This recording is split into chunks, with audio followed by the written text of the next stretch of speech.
तो hello everyone, कैसे हैं आप सब लोग। I hope each and every one of you is doing absolutely good. My name is doctor Vipin Kumar Sharma and मैं आप सभी लोगों का तहे दिल से स्वागत करता हूं हमारे इस प्यार से बैच यकीन नीट 2.0 के अंदर। अगर आप सभी लोग मुझे ठीक तरीके से देख पा रहे हैं, सुन पा रहे हैं, then give me a big fat thumbs up और a big red heart in the chat section so that we can start today's beautiful session up, जहां पर हम लोग बात करने वाले हैं प्रोटिस्टा के बारे में। कंप्लीट डिस्कशन हम लोग प्रोटिस्टा की एकदम end to end, edge to edge खत्म कर रहे होंगे। ऑलरेडी हम लोग क्राइजोफाइट, डाइनोफ्लैजेलेट, यूग्लिनॉइड एंड स्लाइमोल्ड के बारे में पढ़ चुके हैं। सिर्फ हमें प्रोटोजोआ के बारे में पढ़ना है एंड देन आफ्टर हम लोग प्रोसीड कर रहे होंगे towards the introduction of kingdom fungi. तो अगर आप सभी लोगों को अभी तक की चारों कैटेगरीज ऑफ किंगडम प्रोटिस्टा अच्छे तरीके से समझ में आ गई थी तो एक बार लाल कलर के दिलों की बारिश कर दो ना इन द चैट सेक्शन, जिससे आपकी एनर्जी का झोंका मुझ तक पहुंच सके एंड उस एनर्जी को इस्तेमाल करके मैं बना सकूं इस सेशन को एक तोड़ू फोड़ू power packed session.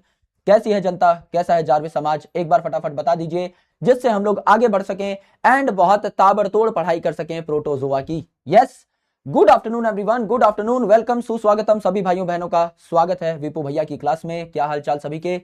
Good afternoon, welcome welcome welcome welcome welcome welcome welcome. आ जाओ सभी लोग, आ जाओ आ जाओ आ जाओ आ जाओ आ जाओ। हम लोगों ने कल क्या बातें की थी ये मैं आपको हल्की फुल्की सी बता देता हूं। कल हम लोगों ने डिस्कशन की थी अबाउट किंगडम प्रोटिस्टा। अब किंगडम प्रोटिस्टा में आपको अच्छे तरीके से पता है कि यूनिसेलुलर यूकैरियोटिक ऑर्गेनिज्म से पाए जाते हैं। हमें पता है कि ये जो किंगडम प्रोटिस्टा है ये एक लिंक बनाती है बाकी सारी किंगडम्स के बीच में, क्योंकि इसमें कुछ ना कुछ सिमिलैरिटी हर किंगडम के साथ देखने को मिल जाएगी। जैसे मोनेरा में यूनिसेलुलर ऑर्गेनिज्म है, प्रोटिस्टा में भी यूनिसेलुलर ऑर्गेनिज्म है, तो सिमिलैरिटी मिल गई। जो आपका किंगडम प्रोटिस्टा के मेंबर है ये यूकैरियोटिक है, फंगस, प्लांट और एनिमल के जो मेंबर है ये भी यूकैरियोटिक है, बाकियों से भी सिमिलैरिटी मिल गई। तो ये जो किंगडम प्रोटिस्टा है ये एक ब्रिज का काम करती है बिटवीन ऑल अदर किंगडम्स। बाकी किंगडम से कोई ना कोई सिमिलैरिटी तो इसमें मिलेगी ही मिलेगी। देन हम लोगों ने देखा था कि ये जो किंगडम प्रोटिस्टा है इसकी बाउंड्रीज वेल डिफाइंड नहीं है। यानी मेरे लिए क्लेमाइडोमोनास, अगर मैं एक बॉटनिस्ट हूं तो एक प्लांट हो जाएगा, लेकिन अगर मैं एक प्रोटिस्ट साइंटिस्ट हूं तो मेरे लिए क्लेमाइडोमोनास क्या हो जाएगा? एक प्रोटिस्टा हो जाएगा। इसीलिए क्लेमाइडोमोनास आप देखेंगे हम किंगडम प्रोटिस्टा में भी पढ़ रहे हैं, लेकिन हम लोग ग्रीन एल्गी में भी उसका जिक्र कर रहे होंगे, क्योंकि अलग अलग साइंटिस्ट क्लेमाइडोमोनास को अलग अलग पर्सपेक्टिव से देख सकते हैं। यही बातें हमने करी थी। देन आफ्टर हमने जाना था कि प्रोटिस्टा में एसेक्सुअल रिप्रोडक्शन भी हो सकता है, that is via binary fission, क्योंकि सारे ऑर्गेनिजम्स यूनिसेलुलर हैं तो फिजन कर सकते हैं। एंड मेरे दोस्त सेल फ्यूजन और जाइगोट फॉर्मेशन से बहुत ही लोअर लेवल का सेक्सुअल रिप्रोडक्शन भी हो सकता है। फिर हमने किंगडम प्रोटिस्टा को 5 अलग अलग टुकड़ों में तोड़ दिया। क्राइजोफाइट, आपका dinoflagellate, euglenoid, slime mould and protozoan, जिसे हम कह रहे थे CDESP।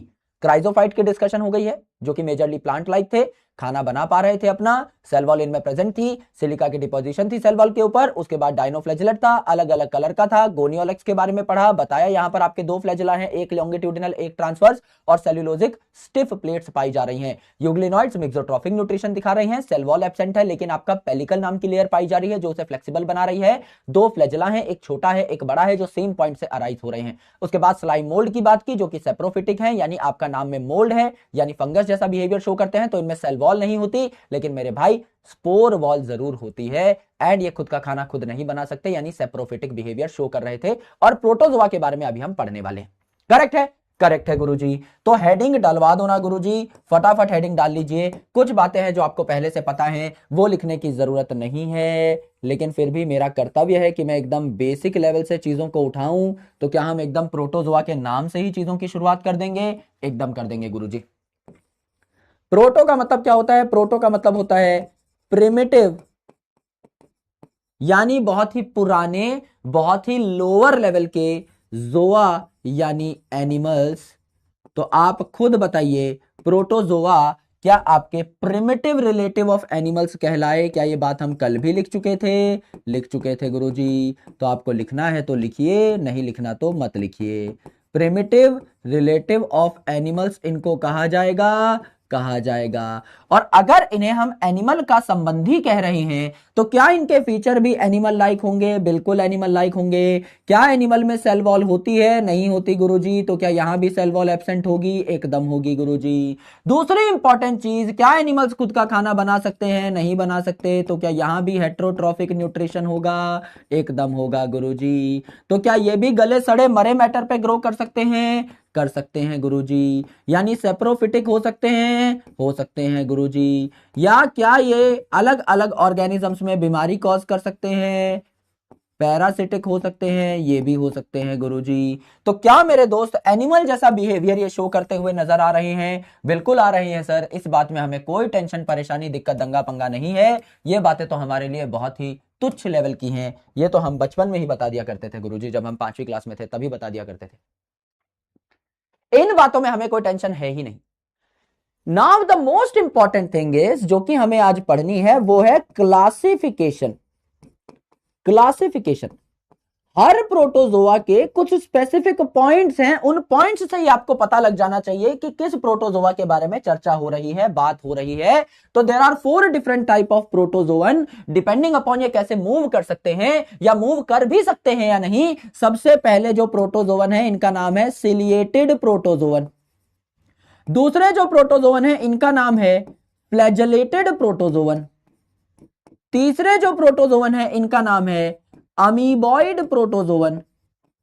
एंड चौथे जो प्रोटोजोअन है इनका नाम है स्पोरोजोअन। स्पोरोजोअन, क्या इनके नाम से ही इनके बारे में सब कुछ पता लग रहा है? अगर आप एनसीईआरटी के सीक्वेंस में चलना चाहें तो भी चल सकते हैं, वहां अमीबॉइड को पहले दिया हुआ है, तो चाहो तो अमीबॉइड पहले लिख लो, ऊपर नीचे भी लिखोगे तो भी कोई पंगा नहीं है, क्योंकि मैं टेबल बनवाऊंगा अभी आपको। ये तो मैं सिर्फ नाम लिख के बता रहा हूं यहां पे कि 4 कौन कौन सी आपकी यहां पर कैटेगरीज है। क्या यहां तक सभी को पता है कि हमने क्या किया? हमने कहा कि प्रोटोजोआ की 4 कैटेगरीज हो सकती हैं। नाम है अमीबॉइड प्रोटोजोवन। अमीबॉइड प्रोटोजोवन, तो क्या ये अमीबा इसका एग्जाम्पल होगा? हमने कहा था मेरे शेर कि आपका क्लैमाइडोमोनास और क्लोरेला ये पहले प्लांट थे, 2 किंगडम सिस्टम के हिसाब से। हाँ गुरुजी, प्लांट थे क्योंकि इनमें सेल वॉल थी।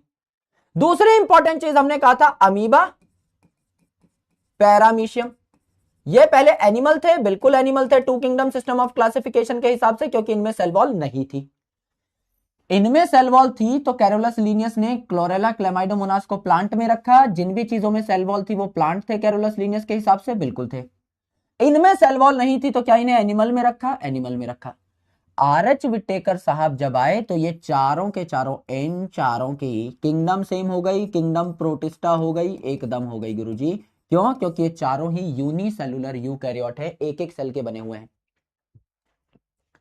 क्या ये चारों के चारों किंगडम प्रोटिस्टा में आ गए थे? हाँ गुरुजी, आ गए थे। तो अब आपका ये जो अमीबा पैरामीशियम है ये आपको देखने को मिलेगा, बढ़िया तरीके से प्यार से देखने को मिलेगा। तो अमीबा यही होता है किंगडम प्रोटिस्टा में। कौन सी कैटेगरी में होगा? अमीबॉइड प्रोटोजोवन में होगा। जब नाम ही है अमीबॉइड तो एग्जाम्पल क्या हो जाएगा? अमीबा हो जाएगा। बिल्कुल हो जाएगा सर। तो ये जो अमीबॉइड प्रोटोजोवन है ये कैसे मूव करेंगे गुरुजी? ये कैसे मूव करेंगे? आराम से देखिए, अमीबा जो है इर्रेगुलर शेप का होता है क्योंकि उसके ऊपर कोई सेल वॉल तो है नहीं, इर्रेगुलर शेप का होता है। तो ये आपका अपनी शेप को चेंज करके ऐसे ऐसे मूव करता रहता है, यानी ये सूडोपोडिया बनाता है। सूडो का मतलब होता है फॉल्स, पॉड का मतलब होता है फीट। ऐसा लगता है कि ये इसके पैर हैं, ऐसे ऐसे फॉल्स फीट बना के ऐसे रेंग रेंग के अपनी शेप चेंज करके घिसट घिसट के चल रहा होता है। तो ये क्या बनाता है? सूडोपोडिया बनाता है। तो अमीबॉइड प्रोटोजोवन की खास पहचान कैसी है? खास पहचान कैसी है? It move by making pseudopodia, it move by making pseudopodia और फॉल्स फीट। सूडोपोडिया बनाएगा यानी फॉल्स फीट बनाएगा। जी गुरुजी, एकदम बनाएगा। दूसरी चीज है सिलिएटेड प्रोटोजोवन। नाम में आ रहा है सिलिया, नाम में आ रहा है सिलिया, तो क्या कह सकते हैं कि मूवमेंट यहां पे सिलिया की वजह से होगी। Cilia is present, yes Guruji. Flagellated protozoan, नाम में आ रहा है फ्लैजेला, तो क्या आप कह सकते हैं मूवमेंट के लिए यहां फ्लैजेला प्रेजेंट। नाम से ही पता लग गया गुरुजी, नाम में घुस गए, चमेली का तेल लगा के पता लग गया। एंड स्पोरोजोवन, नाम से ही पता लग गया ऐसे प्रोटोजोवन जिनमें स्पोर लाइक इन्फेक्शियस स्टेज है जो बीमारी कॉज करते हैं। स्पोर लाइक इन्फेक्शियस स्टेज है। मैंने क्या कहा? स्पोर लाइक इन्फेक्शियस स्टेज है, असली स्पोर नहीं है, भ्रमित नहीं होना है। असली स्पोर कहां थे गुरुजी? स्लाइम मोल्ड में थे, स्पोर भी देखने को मिल रहे थे, टिप पे बन रहे थे, फ्लोटिंग बॉडी की टिप पे, और असली स्पोर वॉल भी देखने को मिल रही थी। लेकिन यहां पर क्या है? यहां पर स्पोर लाइक इन्फेक्शियस स्टेज है, रियल स्पोर्स आर एब्सेंट, ऐसा कह सकते हो आप, क्योंकि एनसीईआरटी खिलवाड़ करेगी आपके साथ, सवाल ऐसा बीच से निकालेगी कि कंफ्यूज हो जाओगे, बिल्कुल कंफ्यूज हो जाओगे, है ना? तो हमें कंफ्यूज नहीं होना है।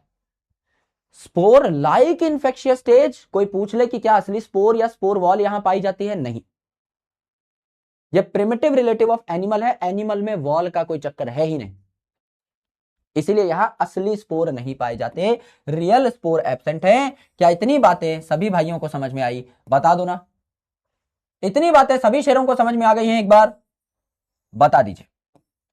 ये 4 कैटेगरी हैं जिनके बारे में अभी हमने पढ़ा भी नहीं है, अभी तो हमने सिर्फ नाम नोट किए हैं और नाम से छोटी छोटी चीजें निकाल रहे हैं हम लोग। अभी तो मैंने आपको पढ़ाना स्टार्ट भी नहीं किया है ये टॉपिक, मैं सिर्फ आपको वो बातें बता रहा हूं जो मैं कल बता चुका था, या मैं वो बातें बता रहा हूं जो आप नाम से डिकोड कर सकते हैं।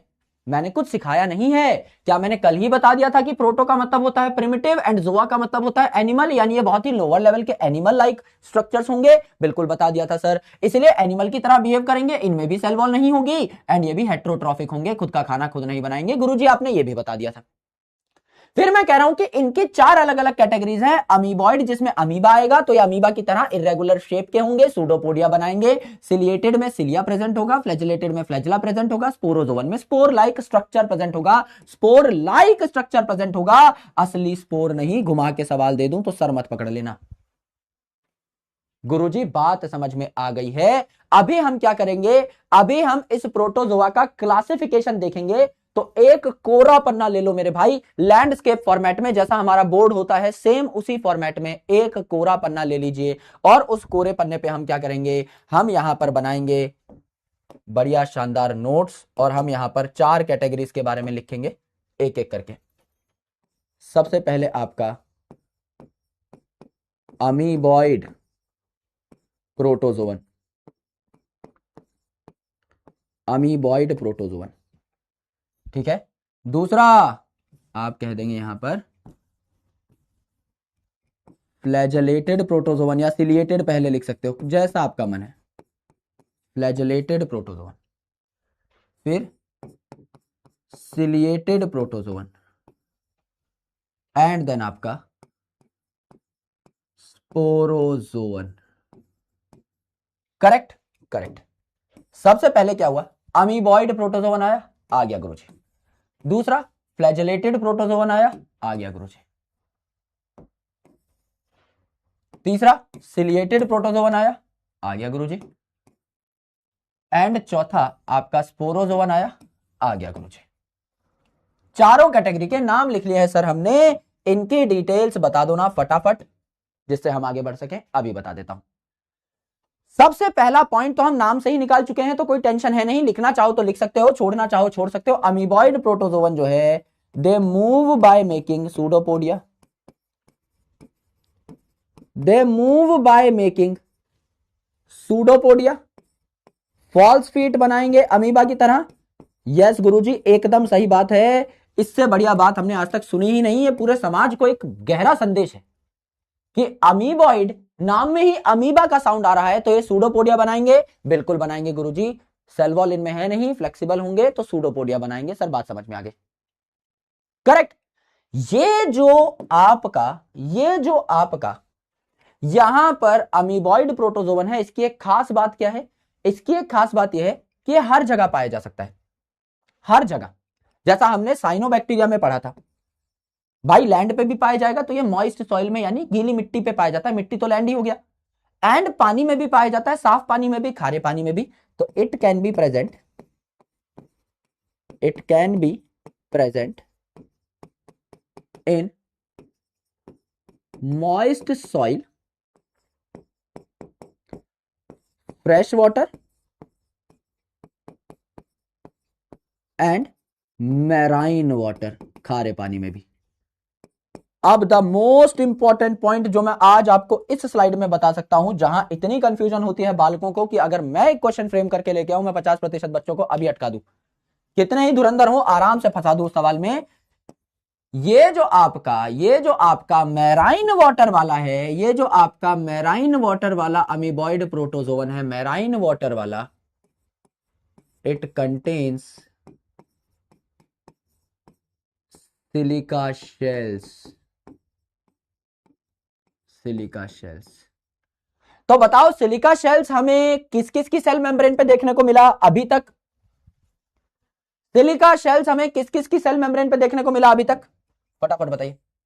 क्या हमने नाम कहीं और भी सुना हुआ है कि किसी और की सेल मेम्ब्रेन पे भी सिलिका शेल पाया जा रहा हो? यस, क्या कहीं और भी हमने नाम सुना हुआ है किसी और भी ऑर्गेनिज्म की मेम्ब्रेन पे सिलिका शेल पाए जा रहे थे? वेरी गुड, बहुत बढ़िया, बहुत शानदार। ये जो डाई एटम्स का हुजूम आ गया ना, एक बार अपने बाल नोच लो भाई फटाफट। क्या वहां सेल मेम्ब्रेन के ऊपर सिलिका शेल पाए जा रहे थे, या सेल वॉल के ऊपर सिलिका की डिपॉजिशन थी? सवाल सुना करो गौर से, पीछे 5 बार रिपीट किया है मैंने सवाल, 20 सेकंड पीछे जाओ, दोबारा सुनो। मैं बार बार बोल रहा हूं, सेल मेम्ब्रेन के ऊपर सिलिका शेल, सेल मेम्ब्रेन के ऊपर सिलिका शेल, ना कि सेल वॉल के ऊपर सिलिका की डिपॉजिशन। दोनों स्टेटमेंट्स ही अलग हैं, तो क्या आंसर अलग हो जाएगा? आंसर अलग हो जाएगा सर। अर्थात अगर कोई पूछे कि सिलिका के शेल किस चीज की मेम्ब्रेन के ऊपर पाए जा रहे हैं, पूरे एनसीईआरटी में, समस्त एनसीईआरटी में आपको सिर्फ यही देखने को मिलेगा, अमीबॉइड प्रोटोजोवन पे, और वो भी कौन से वालों पे? खारे पानी वालों पे। तो it contains silica shell on its membrane, क्योंकि सेल वॉल तो यहां पर होती ही नहीं है, तो क्या मेम्ब्रेन पे होंगे सिलिका शेल? बिल्कुल होंगे सर। बात समझ में आ गई, बात समझ में आ गई। अभी भी क्राइजोफाइट लिखे पढ़े हैं सब कोई? यस, सवाल सुनना बहुत जरूरी है। एग्जामिनर फंसाएगा, इतनी सी जगह फंसा देगा, एक शब्द पे घुमा देगा पूरा का पूरा क्वेश्चन और फंस जाओगे।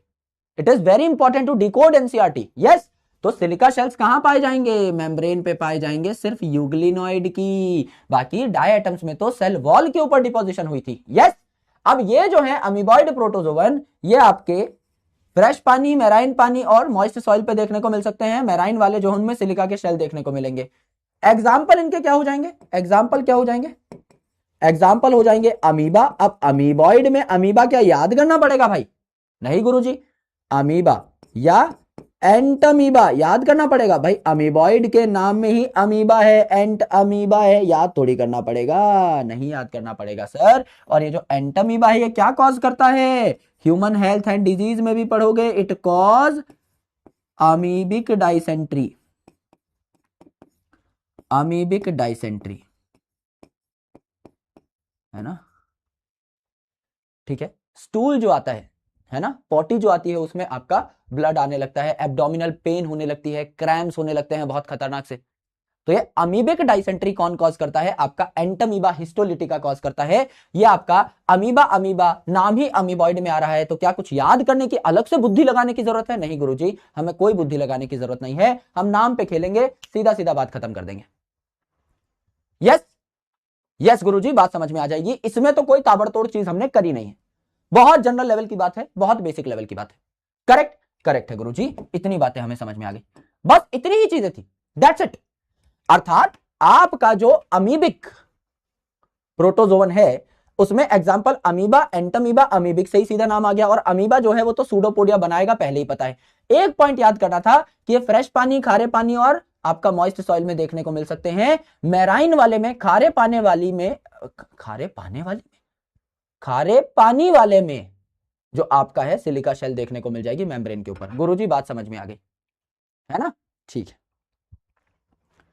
बहुत शानदार, बहुत शानदार। आइए, अलग अलग चीजों को ना जोड़ें जबरदस्ती, खामखा का काफिया ना मिलाएं यहां पर, है ना? There are different kind of diseases. अभी तुम्हें पता भी नहीं है तुम क्या बोल रहे हो, खुद ही खुद लगे पड़े हैं जबरदस्ती, कह रहे हैं पाइल्स। भाई अच्छा हुआ तुम पीरियड्स भी बोल देते तो मैं तुम्हारा क्या उखाड़ लेता। दोनों बीमारियों में कोई समानता ही नहीं है, ऐसे ही लगे पड़े हैं जबरदस्ती, कुछ भी। थम जाओ भाई, सब डिफरेंट होती हैं बहुत सारी चीजें, कुछ भी मत बोलने लगा करो, धुरंधर बनेंगे जबरदस्ती। रुको, थमो, मोहल्ले में किसी ने डॉक्टर साहब कह दिया है, अभी खुश हुए पड़े हैं जबरदस्ती में ही। अरे एक सिम्टम बताया है उसको पकड़ के बैठ गए हैं जबरदस्ती, ऐसा नहीं होता, डिटेल में जाना होता है। ठीक है, आओ। फ्लैजेलेटेड प्रोटोजोवन, फ्लैजेलेटेड प्रोटोजोवन, यहां पर देखिए फ्लैजेलेटेड प्रोटोजोवन में क्या पाया जाएगा, स्पेशल चीज क्या है, फ्लैजेला प्रेजेंट। फ्लैजेला प्रेजेंट होगा, प्रेजेंट होगा सर, एकदम होगा। ये जो है आपके flagellated, they can be free living और पैरासिटिक, यानी अकेले भी रह सकते हैं या फिर आपके पैरासिटिक भी हो सकते हैं, किसी ऑर्गेनिज्म में बीमारी भी कॉज कर सकते हैं। They can be free living, free living जो खुद रह लेता है, पैरासिटिक जिसको किसी और ऑर्गेनिज्म की, होस्ट ऑर्गेनिज्म की जरूरत पड़ती है। फ्री लिविंग और पैरासिटिक। अब ये जो पैरासिटिक है, इसमें आपका एक एग्जांपल दिया हुआ है एनसीईआरटी में, एग्जांपल बहुत इंपॉर्टेंट है, सीधा एग्जांपल दे देगा और पूछ लेगा बताओ कौन सी कैटेगरी का है, बता दो ना। एग्जांपल कौन है यहां पर, कोई बताना चाहेगा, चैट सेक्शन भर डालो। It is Trypanosoma. नाम क्या है, ट्रिपैनोसोमा, पूरा नाम है ट्रिपैनोसोमा गैम्बियंसी, जो कॉज करता है क्या, sleeping sickness, African sleeping sickness. यानी आपका स्लीप शेड्यूल जो है बहुत ज्यादा बिगड़ जाएगा, इतना ज्यादा बिगड़ जाएगा कि बाद में आपको छोटी मोटी चीजों में भी कंफ्यूजन होने लगेगी, एंड अल्टीमेटली आपका नर्वस सिस्टम इतना ज्यादा हैम्पर हो जाएगा कि इससे डेथ भी हो सकती है। It can be a fatal disease, हो सकता है इससे डेथ भी हो जाए, इतनी खतरनाक है। यस, इसीलिए मेरे भाई ये जो स्लीपिंग सिकनेस है कौन कॉज करता है, ट्रिपैनोसोमा, जो कि पैरासिटिक फ्लैजेलेटेड प्रोटोजोवन है। हो सकता है कई फ्लैजेला वाले प्रोटोजोवन फ्री भी आपके घूम रहे हो, कोई दिक्कत ही नहीं उसमें। हमें सिर्फ ये एग्जांपल याद रखना है कि ट्रिपैनोसोमा फ्लैजेलेटेड प्रोटोजोवन है। ठीक है, ठीक है सर। अब अगर हम देखें अगली कैटेगरी के बारे में, अब अगर हम देखें थोड़ी अगली कैटेगरी के बारे में, तो अगली कैटेगरी हमारी सिलिएटेड प्रोटोजोवन। सिलिएटेड प्रोटोजोवन में क्या आ जाएगा, सिलिया आ जाएगा, आप कह सकते हैं सिलिया प्रेजेंट। और सिलिया की एक खास बात मैंने आपको तभी पढ़ा दी थी जब हम सेल की बात कर रहे थे, cell the unit of life chapter में मैंने आपको बताया था कि फ्लैजेला अगर एक भी है तो क्या पूरे के पूरे सेल को मूव करा ले जाएगा, बिल्कुल, क्योंकि इसका साइज बड़ा है। लेकिन सिलिया जो है छोटे छोटे बाल लाइक स्ट्रक्चर हैं, तो हजारों सिलिया को क्या कोऑर्डिनेटेड वे में मूव करना होता है, साथ साथ मूव करना होता है, नाव के चप्पुओं की तरह, जिससे वो चीजों को एकदम साथ मूव करा सके, बिल्कुल। अर्थात यहां पर ये जो सिलिया है ये थाउजेंड्स ऑफ नंबर्स में होंगे, and they will move in coordination, एक दूसरे के साथ हाथ से हाथ बढ़ा करके मूव कर रहे होंगे, जिससे कि बढ़िया तरीके से ये किसी सेल को मूव करा सके या सराउंडिंग फ्लूइड को मूव करा सके। किसी ने लिखा भी है दे वर्क लाइक ओर्स, चप्पू की तरह ये मूव करते हैं, एकदम सही बात है। तो यहां पर क्या है, सिलिएटेड प्रोटोजोवन जो है, यहां पर cilia present and thousands of cilia move in coordination. 100,000 cilia साथ साथ मूव कर रहे होते हैं, जिससे कि सेल की मूवमेंट करा सकें या सराउंडिंग फ्लूइड की मूवमेंट करा सकें। सबसे शानदार एग्जांपल कौन सा हो जाएगा, आपका पैरामीशियम, जो कि स्लीपर लाइक ऑर्गेनिज्म है, चप्पल जैसी इसकी शक्ल है, ये स्लीपर लाइक ऑर्गेनिज्म है, जिसको हमने क्या कह दिया, पैरामीशियम कह दिया। और पैरामीशियम में 2 न्यूक्लियस पाए जाते हैं, तो यहां पे 2 न्यूक्लियस भी हम लोग बना सकते हैं, 2 न्यूक्लियस पाए जाते हैं, ये भी हमने बना दिए। अब यहां पर क्या है, एक कैविटी है ऐसी सी, करेक्ट। अब ये जो सिलिया है ये चारों ओर पाए जाएंगे और खूब सारे नंबर्स में पाए जाएंगे, मैं कह रहा हूं हजारों सिलिया पाए जाते हैं। तो ये जो पैरामीशियम है इसके अराउंड हजारों सिलिया पाए जाएंगे, बिल्कुल पाए जाएंगे गुरुजी, कई सारे सिलिया पाए जाएंगे, बहुत ज्यादा इनका नंबर आपको देखने को मिलेगा। ये सिलिया कोऑर्डिनेशन में मूव करेंगे, बहुत तगड़े तरीके से मूव करेंगे, इस तरीके से मूव करेंगे कि ये पानी को पैरामीशियम के अंदर बुला लें, पानी को पैरामीशियम के अंदर बुला लें। जब आपका पानी आसपास जो पाया जा रहा है ये खाने समेत, खाना भी पानी में घुला हुआ होगा, ये आपका अंदर जाना चाहेगा सिलिया की मदद से, तो इस पाइप के थ्रू जाएगा। इस पाइप को हमने क्या कह दिया, इस पाइप को हमने कह दिया आपका इस सेल का फेरिंग्स। आपका यूनिसेलुलर ऑर्गेनिज्म है ना पैरामीशियम, इसका फेरिंग्स यानी साइटोफेरिंग्स, साइटोफेरिंग्स। या कैविटी को हमने क्या कह दिया, गलट कह दिया। जैसे हम खाना खाते हैं, मुंह में खाना डालते हैं तो कहां चला जाता है खाना, गले में चला जाता है, मुंह गला। तो यहां पर भी क्या है, फेरिंग्स या गलट, गले का साउंड आ रहा है, फेरिंग्स या गले का साउंड आ रहा है, तो आपका साइटोफेरिंग्स या गलट हो जाएगा। अलग अलग किताबों में अलग अलग नाम रहता है, इतना डिटेल में पढ़ने की जरूरत नहीं है वैसे, बट स्टिल हम लोगों ने देख लिया है तो अच्छी बात है। ये क्या है आपका, सिलिया है, दैट मूव्स एक्टिवली, ये जोर जोर से मूव कर रहे होंगे, जोर लगा के मूव कर रहे होंगे, तो एक्टिवली मूव करेंगे, यस, एनर्जी की रिक्वायरमेंट होगी, बिल्कुल होगी, तो आपका वाटर और फूड जो है इस पैरामीशियम के अंदर चला जाएगा, एकदम चला जाएगा सर, क्यों नहीं जाएगा, जाना ही पड़ेगा। तो एग्जाम्पल क्या हो जाएगा, अमीबॉइड अमीबॉइड जो है इसका क्या हो जाएगा, अमीबा। पैरामीशियम किसका हो जाएगा, सिलिएटेड का, फ्लैजिलेटेड का ट्रिपैनोसोमा हो गया, तो पैरामीशियम करेक्ट। पैरामीशियम जो है कैसा ऑर्गेनिज्म हुआ, स्लीपर लाइक, चप्पल सी शक्ल का है, स्लीपर लाइक। एंड दूसरा इसका एग्जांपल हम हमेशा स्पेशल केस में लेते हैं, इट इज बाय न्यूक्लिएटेड, तो आपका एक से ज्यादा न्यूक्लियस यहां एक सेल के अंदर पाया जाता है, क्योंकि यूनिसेलुलर ऑर्गेनिज्म है, एक ही सेल में एक से ज्यादा न्यूक्लियस पाया जा रहा है, ये भी हमने देखा। ठीक है, ठीक है। चौथी जो कैटेगरी है इसके बारे में बात कर लेते हैं। चौथी कैटेगरी है स्पोरोजोवन। स्पोरोजोवन में क्या आ जाएगा, स्पोरोजोवन में आ जाएगा, it has spore like infectious stage, it has spore like infectious stage.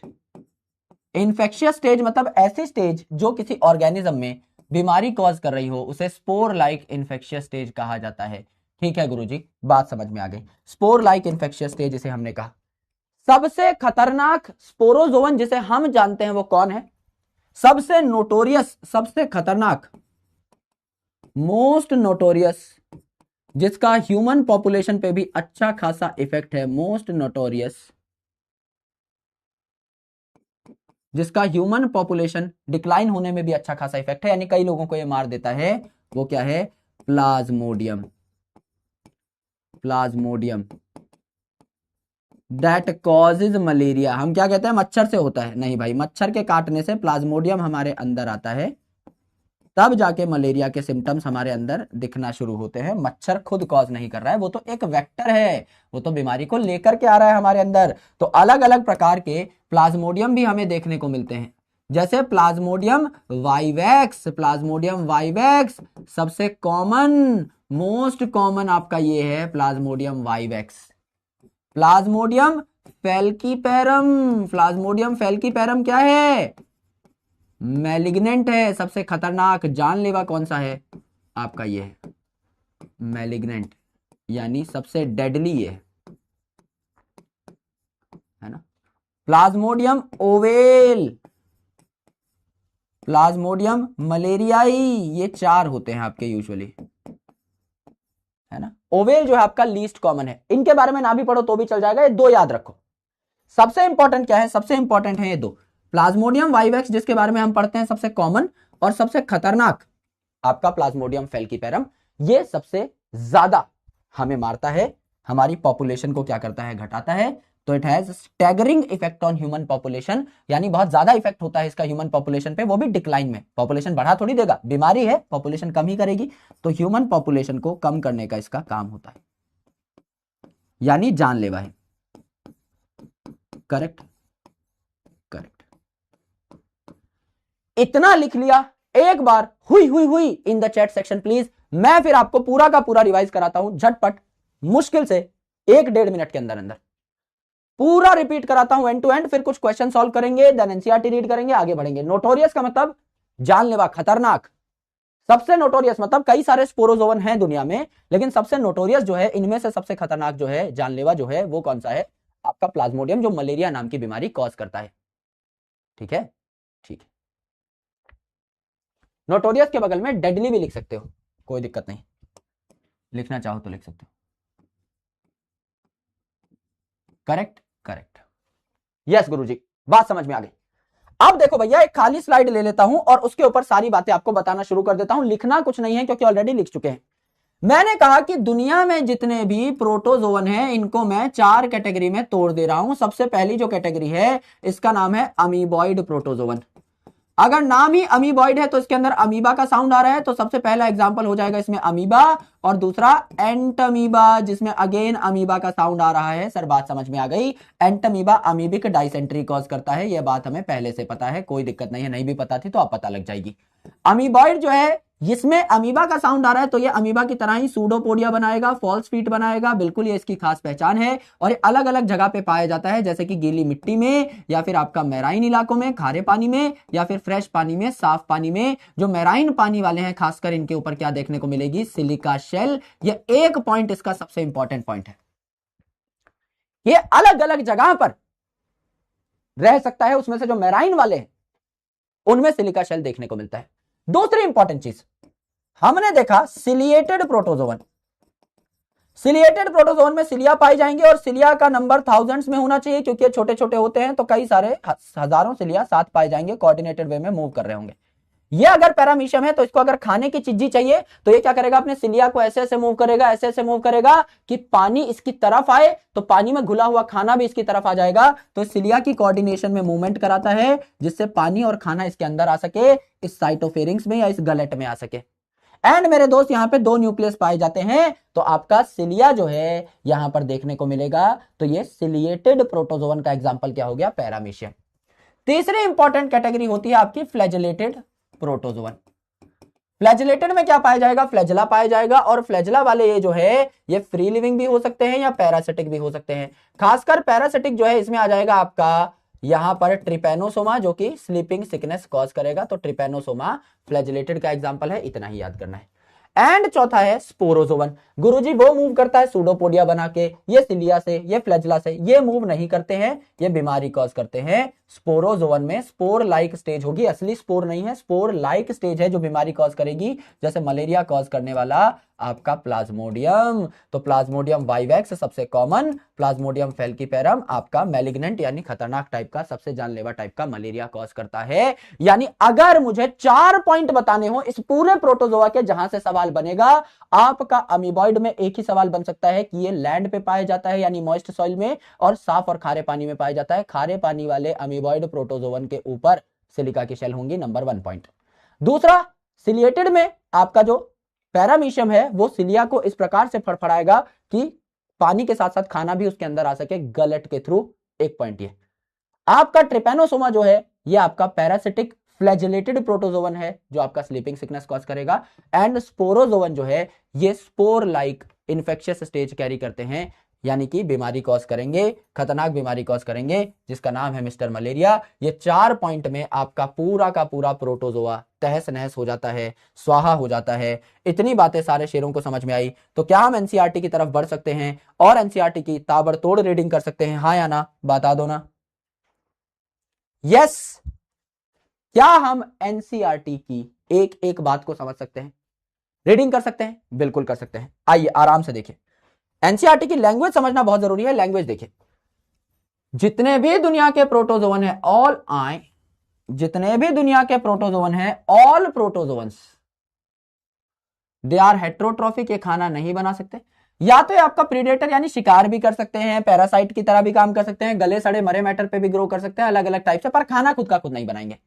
ये प्रिमिटिव रिलेटिव ऑफ एनिमल कहलाते हैं, इसीलिए इनका नाम प्रोटोजोआ रखा। ठीक है सर, 4 ग्रुप में तोड़ दिया। मेन बात यह है, पहला अमीबॉइड प्रोटोजोवन, नाम में अमीबा का साउंड आ रहा है, अमीबा का साउंड आ रहा है तो ये आपका सूडोपोडिया बनाएंगे, फॉल्स फीट बनाएंगे अमीबा की तरह, बिल्कुल। इसीलिए इनका एग्जाम्पल जो है ये भी क्या हो जाएगा, एंट अमीबा हो जाएगा, नाम में ही अमीबा का साउंड आ रहा है। मैंने कहा ये फ्रेश पानी में भी रहते हैं, खारे पानी में भी रहते हैं, और लैंड पे यानी गीली मिट्टी पे भी रहते हैं। एंड खासकर जो मैराइन वाले हैं इनमें आपके सिलिका के शेल पाए जाते हैं इनकी मेम्ब्रेन के ऊपर। गुरुजी कोई बात नहीं छूटी, ठीक है। एंटमीबा डाइसेंट्री कॉज करता है, बीमारी कॉज करता है, सबको पता है।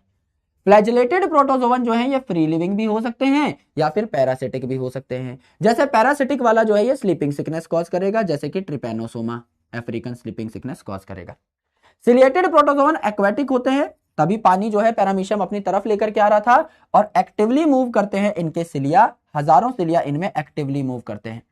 तो इनमें एक कैविटी होती है जिसे गलट कहते हैं, ये आपका सेल सरफेस पे ओपन हो रही होती है, जैसे हमारे मुंह में एक छेद है, इसी प्रकार से यहां पर क्या है आपका पैरामीशियम में बकायदा एक छेद तैयार किया गया था जहां से खाना अंदर जाएगा पानी समेत।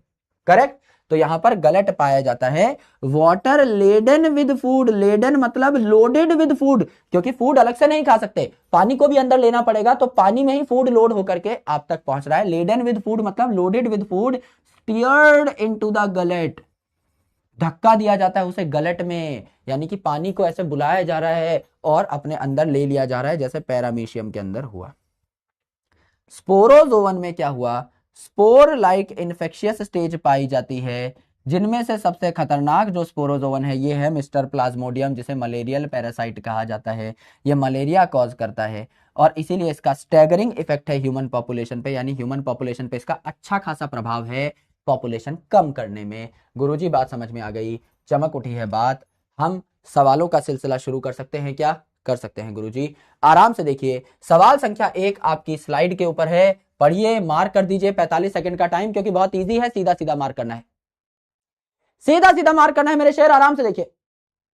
अमीबॉइड प्रोटोजोवन, अमीबॉइड प्रोटोजोवन, नाम है अमीबॉइड, तो अमीबा सीधा सीधा आ जाएगा। ए का 2 हो गया, ए का 2 हो गया, ए का 2 एक में ही है, उत्तर ही मिल गया गुरुजी, पर कोई बात नहीं, आगे देख लेते हैं। फ्लैजेलेटेड में आपका पैरासिटिक जो था ट्रिपेनोसोमा था, सिलिएटेड में आपका आ जाएगा पैरामीशियम, ठीक है, एंड स्पोरोजोन में आ जाएगा आपका बीमारी कॉज करने वाला प्लाज्मोडियम। तो बी का 3 हो गया, सी का 4 हो गया, बी का 3 हो गया, सी का 4 हो गया, बच्चा डी का 1, खुद ब खुद मैच हो जाएगा, उत्तर आ जाएगा मिस्टर डी। आराम से मार्क कर देंगे, आराम से मार्क कर देंगे, बिल्कुल कर देंगे गुरुजी। उत्तर क्या आ गया? मिस्टर डी आ गया, मिस्टर डॉक्टर बच्चन आ गया। यस यस, लगभग 94% लोगों ने फोड़ दिया है, कुच्चू पुच्चू फर्स्ट आए हैं, बहुत बढ़िया, और बबलू चाट वाला सेकंड आए। ये सही पढ़ा रहा हूं ना भाई मैं दुनियादारी में, तुम बच्चे ही हो ना। आइए, false feet is present in, 10 second का सवाल है, 10 सेकंड में पोल बंद कर दूंगा, क्योंकि पूछा गया है पीवाईक्यू में, इसीलिए मैं करा रहा हूं, अदरवाइज इस प्रकार के सवाल करने बनते नहीं है, पर सवाल हैं ही इतने आसान, तो क्या करें अब। Yes, false feet is present in paramecium, plasmodium, amoeba या ट्रिपेनोसोमा। फॉल्स फीट कहां बनता है? अमीबा में बनता है। सूडोपोडिया कहां बनता है? अमीबा में बनता है, इसी की खास पहचान है, बचपन से हम लोग जान रहे हैं। उत्तर क्या होता है? मिस्टर सी, मिस्टर चाचा इज द राइट आंसर। 93% लोगों ने कर दिया है, बहुत शानदार। सवाल संख्या 5 के बारे में बताएं। गलट कहां देखने को मिला? पूरे के पूरे आज के डिस्कशन में गलट शब्द एक ही जगह आया, जो कि कहां आया? पैरामीशियम में। जब वो पानी अंदर ले रहा था पैरामीशियम सिलिया की मूवमेंट से, तो पानी कहां चला जा रहा था? गलट में चला जा रहा था। तो सिलिया की मदद से ले रहा था पैरामीशियम पानी अंदर, तो सिलिएटेड प्रोटोजोन में चला जाएगा। उत्तर हो जाएगा मिस्टर बी, मिस्टर भूरा बिकम द राइट आंसर। यहां होगा आपका pseudopodia, flagella, cilia, spore like infectious stage, तो सिलिएटेड में था। यस गुरुजी, उत्तर हो जाएगा मिस्टर बी। बच्चा बच्चा इस चीज को याद कर सकता है। एक पार्सल आने वाला है, देखता हूं आया कि नहीं, बस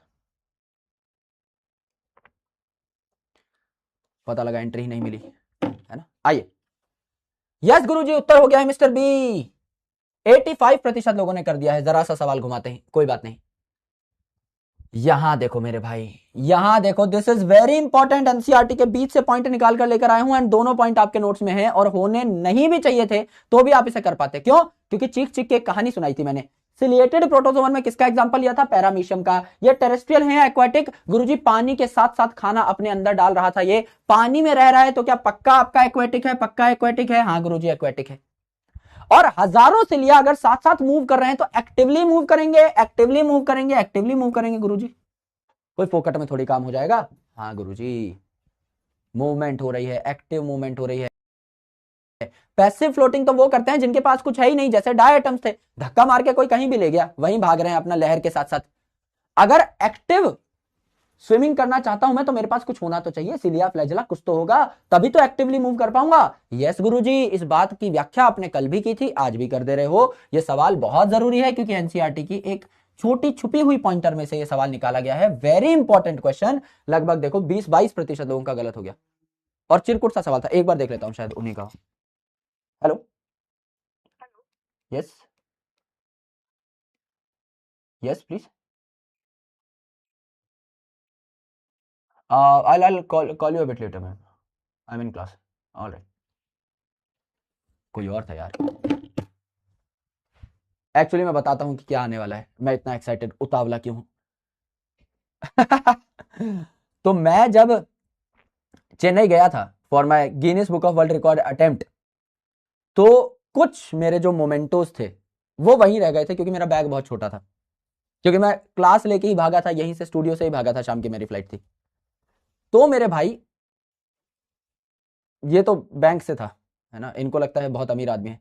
तो मेरी मोमेंटो जो है वो आज आने वाले हैं, तो मैंने चेन्नई से कुरियर कराए हैं, तो आज वो आएंगे। तो इसीलिए आई एम सुप्रीमली एक्साइटेड, क्योंकि इन चीजों का देखो शौक तो रहता ही है भाई, है ना। ये तो कोई बंधन बैंक से थे, पता नहीं कौन सा बैंक है, आइडिया भी नहीं है, मेरा अकाउंट भी नहीं है उसमें, पर इनको पता लग गया होगा कि भाई के खाते में 1700 रुपया पड़ा है, जाके लूट लें, है ना। तो कुछ कुछ करते रहते हैं ये लोग भी। आ जाओ भैया, अगला सवाल थोड़ा धांसू लग रहा है, देखेंगे कि क्या है क्या नहीं है, 1 मिनट का टाइम दे दे रहा हूं मैं, ठीक है। यस, तो वो आने वाला है, तो एक बार दिखाएंगे भाई, आ जाएगा तो, है ना। तो आज शाम को घर जाएंगे तो होपफुली मिल जाएगा मुझे। जाएंगे तो मैंने बोल दिया था रिसेप्शन पे रखने के लिए, हमारे मतलब सोसाइटी के टावर के रिसेप्शन पे, देखते हैं, वरना फिर बाद में करना पड़ेगा कुछ कुछ, क्योंकि वापस चले जाते हैं यार, है ना। इन पे क्योंकि एड्रेस लिखा ही रहता है, तो रिट्रैक्ट करके वापस ले जाते हैं, फिर कौन दोबारा भाई चेन्नई जाए, चेन्नई से मंगाए, है ना। इसीलिए थोड़ा सा वो है। मम्मी पापा आज कहीं बाहर गए हुए हैं, इसीलिए ये प्रॉब्लम हो रही है, अदरवाइज तो फिर मम्मी पापा ले चुके होते अभी तक। How many statements are correct regarding flagellated protozoan? Flagellated के बारे में सत्य क्या है? Member of flagellated protozoa are fully parasitic. ओहो, ये गुरुजी पैरासिटिक या फ्री लिविंग दोनों हो सकते हैं, एनसीईआरटी की बात है, तो ये गंदी बात हो गई। दे हैव फ्लैजिला, फ्लैजिलेटेड में फ्लैजिला नहीं होगा तो और क्या होगा? They cause sleeping sickness, can cause sleeping sickness, ठीक है। Entamoeba belong to flagellated, entamoeba नाम में अमीबा है तो अमीबॉइड में आएगा ना, दो ही बातें ठीक लग रही हैं। Mister B, mister Bhura becomes the right answer. Yes गुरुजी, mister B becomes the right answer. Easily eliminate कर सकते थे, बहुत ताबड़तोड़ सवाल नहीं था, लेकिन हाँ ये वर्ड आपको फंसा सकता था अगर फंसने होते तो मुझे लग रहा है कि कई लोग करेंगे कि सिर्फ एक स्टेटमेंट सही है, ए और बी में फंसोगे, लेट्स चेक। सी में फंसे हैं जाके कि कितनी बातें करेक्ट है, 3 करेक्ट बता दी। अरे हाँ, ये लगा होगा कि करेक्ट है, हाँ तो 3 होना चाहिए, मतलब बी और सी में फंसते, ठीक फंसे हो, यस। पर है ब्लंडर, क्योंकि फंसने लायक चीज थी नहीं, ठीक है। आ जाओ अगला सवाल देखो, अगला सवाल देखें, शक्ल देख के पहचान लेंगे, बच्चा बच्चा पहचान लेगा। गुरुजी कल आपने इसके बारे में बताया था बहुत डिटेल में कि देखो अलग सी इसकी शेप है, सेल वॉल यहां पर है नहीं, अंदर न्यूक्लियस बहुत है, यानी कि आपका सिनोसिटिक जैसी कंडीशन है। तो क्या ये फंगस जैसा स्ट्रक्चर हुआ? यस, और फंगस जैसा प्रोटिस्टा कौन सा था? Slime mould. तो पहले वाला ये सी और डी लिखा हुआ है, तो सी क्या है? पक्का स्लाइम मोल्ड है, और ये पक्का पैरामीशियम है। स्लाइम मोल्ड एंड पैरामीशियम, है ना। Slime mould and paramecium D एक में ही है। हमें यह तो पता है कि ये युगलीना नहीं है, तो पहला स्लाइम मोल्ड यहां नीचे आ रहा है, पैरामीशियम बचा, वो हम मार्क कर जाएंगे। उत्तर क्या हो जाता है? डॉक्टर बच्चन हो जाता है, एकदम हो जाएगा गुरुजी। Mister D will become the right answer. Easily इसको हम क्रैक करके आगे बढ़ सकते हैं, क्या? आराम से बढ़ सकते हैं गुरुजी, इत्मीनान से बढ़ सकते हैं। देश का बच्चा बच्चा आगे बढ़ सकता है क्या? बिल्कुल बढ़ सकता है सर, एकदम ताबड़तोड़ तरीके से आए बढ़ सकते हैं। ये युगलीना ये कहां से आ गया भाई? युगलीना में 2 फ्लैजिला थे, यहां कोई फ्लैजिला दिखाई दे रहा है? मैं कह रहा हूं चलो मेरे भाई, तुम एकदम दिखाई नहीं दिया, तुमको सिलिया नहीं दिख रहे हजारों, मैं मान सकता हूं नहीं दिख रहे होंगे भाई, इतनी बढ़िया क्लिप नहीं है ये कि इसमें आपको सिलिया दिख जाए, पर फ्लैजिला भी तो नहीं दिख रहे। अगर युगलीना होता तो फ्लैजिला, 2 फ्लैजिला तो दिखते ना, एक छोटा एक बड़ा, तो जाहिर सी बात है युगलीना तो बिल्कुल नहीं है। ये गलत दिखाई दे रहा है ना। यहां पर आपको बकायदा 2 न्यूक्लियस दिखाई दे रहे हैं, सिलिया नहीं भी दिखाई दे रहे तो भी तो पैरामीशियम चप्पल जैसी शक्ल नहीं दिखाई दे रही है, देखो बद्दी बना दो यहां पे, आप दिखाई दी? हाँ गुरुजी, बात तो सही। बताओ, एकदम चप्पल जैसा नहीं। अगर मैं एक बहुत अच्छा आर्टिस्ट होता, अभी देखो इसको आर्टिस्टिक बना देता हूं एकदम, महंगी चप्पल बनाएंगे इसको रीबूका की। ये बताओ एकदम शाही चप्पल नहीं लग रहा है? यस अरे गुरुजी अब लगा, एकदम 9 नंबर की चप्पल लग रहा है ना। हाँ सर, बात तो ठीक है। It is sleeper like organism, इसीलिए तो कहते हैं। शक्ल देखो एक बार, ऐसे ही थोड़ी बायोलॉजिस्ट ने कुछ भी नाम रख दिया है, कुछ और भी कह सकते थे इसको, जलेबी जैसा भी बोल सकते थे, चप्पल जैसा ही क्यों बोला? क्योंकि है चप्पल जैसा। तो देख के पहचानना सीखो भाई। डायग्राम बात करते हैं, बोलते हैं, किताबी ज्ञान उभर के दिमाग में घुसने लगता है, एक बार देखो तो, नजरिया तो डेवलप करोगे। गुरुजी करेंगे, गुरुजी करना पड़ेगा, ठीक है। आओ, आदिवास की चप्पल है मैं पहनता था बचपन में, तो क्या रहता था, अब समझ लो यार, पैसे वैसे उतने ज्यादा होते नहीं थे और ट्रेंड पूरा एकदम फॉलो करना है। अब कोई चप्पल मार्केट में अच्छी दिख गई तो हम उसमें जाते थे 100 रुपए में लूटनों में, जहां लिखा रहता था चप्पलें ही चप्पलें, जूते ही जूते। तो वहां जाके ऐसा कुछ 300 रुपए का जूता, 400 रुपए का जूता, क्योंकि अब जा रहे हैं कहीं कहीं स्कूल में इधर उधर, तो ठीक ठाक बन के भी जाना है, पर बजट की तंगी होती थी, तो वहां रीबॉक की जगह लिखा रहता था रीबूका, आदिबास, आबिबास, आबिदास, आदित्य दास कुछ कुछ बना रहता था उस पे।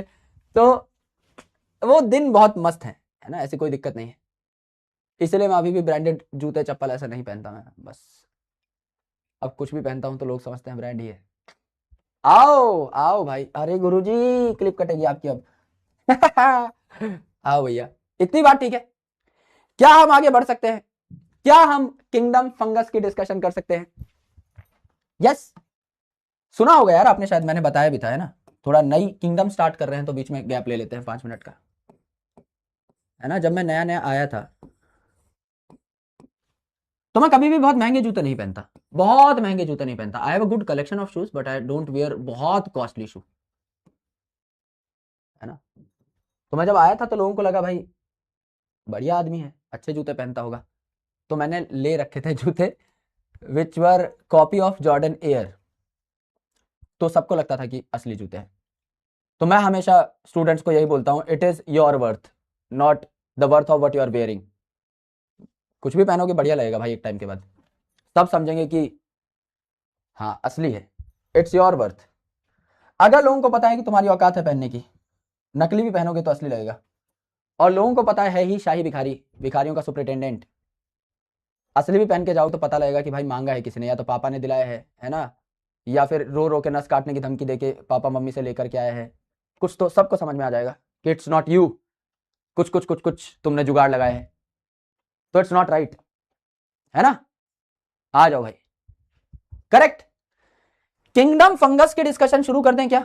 कर दो ना गुरुजी, किंगडम फंगस के चिथड़े उड़ा लेते हैं, आराम से आइए।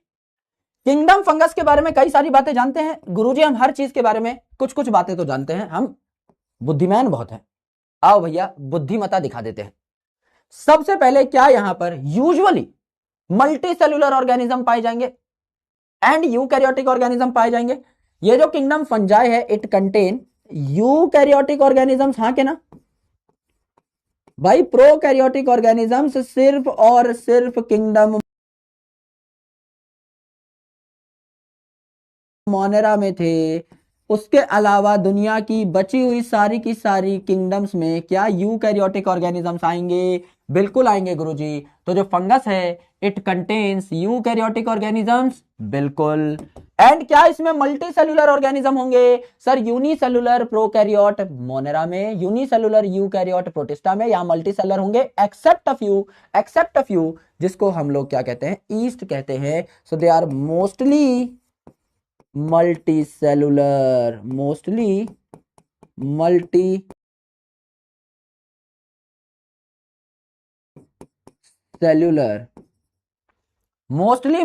होते हैं। करेक्ट है, एकदम करेक्ट है। एक्सेप्ट ईस्ट जिसका साइंटिफिक नाम क्या है,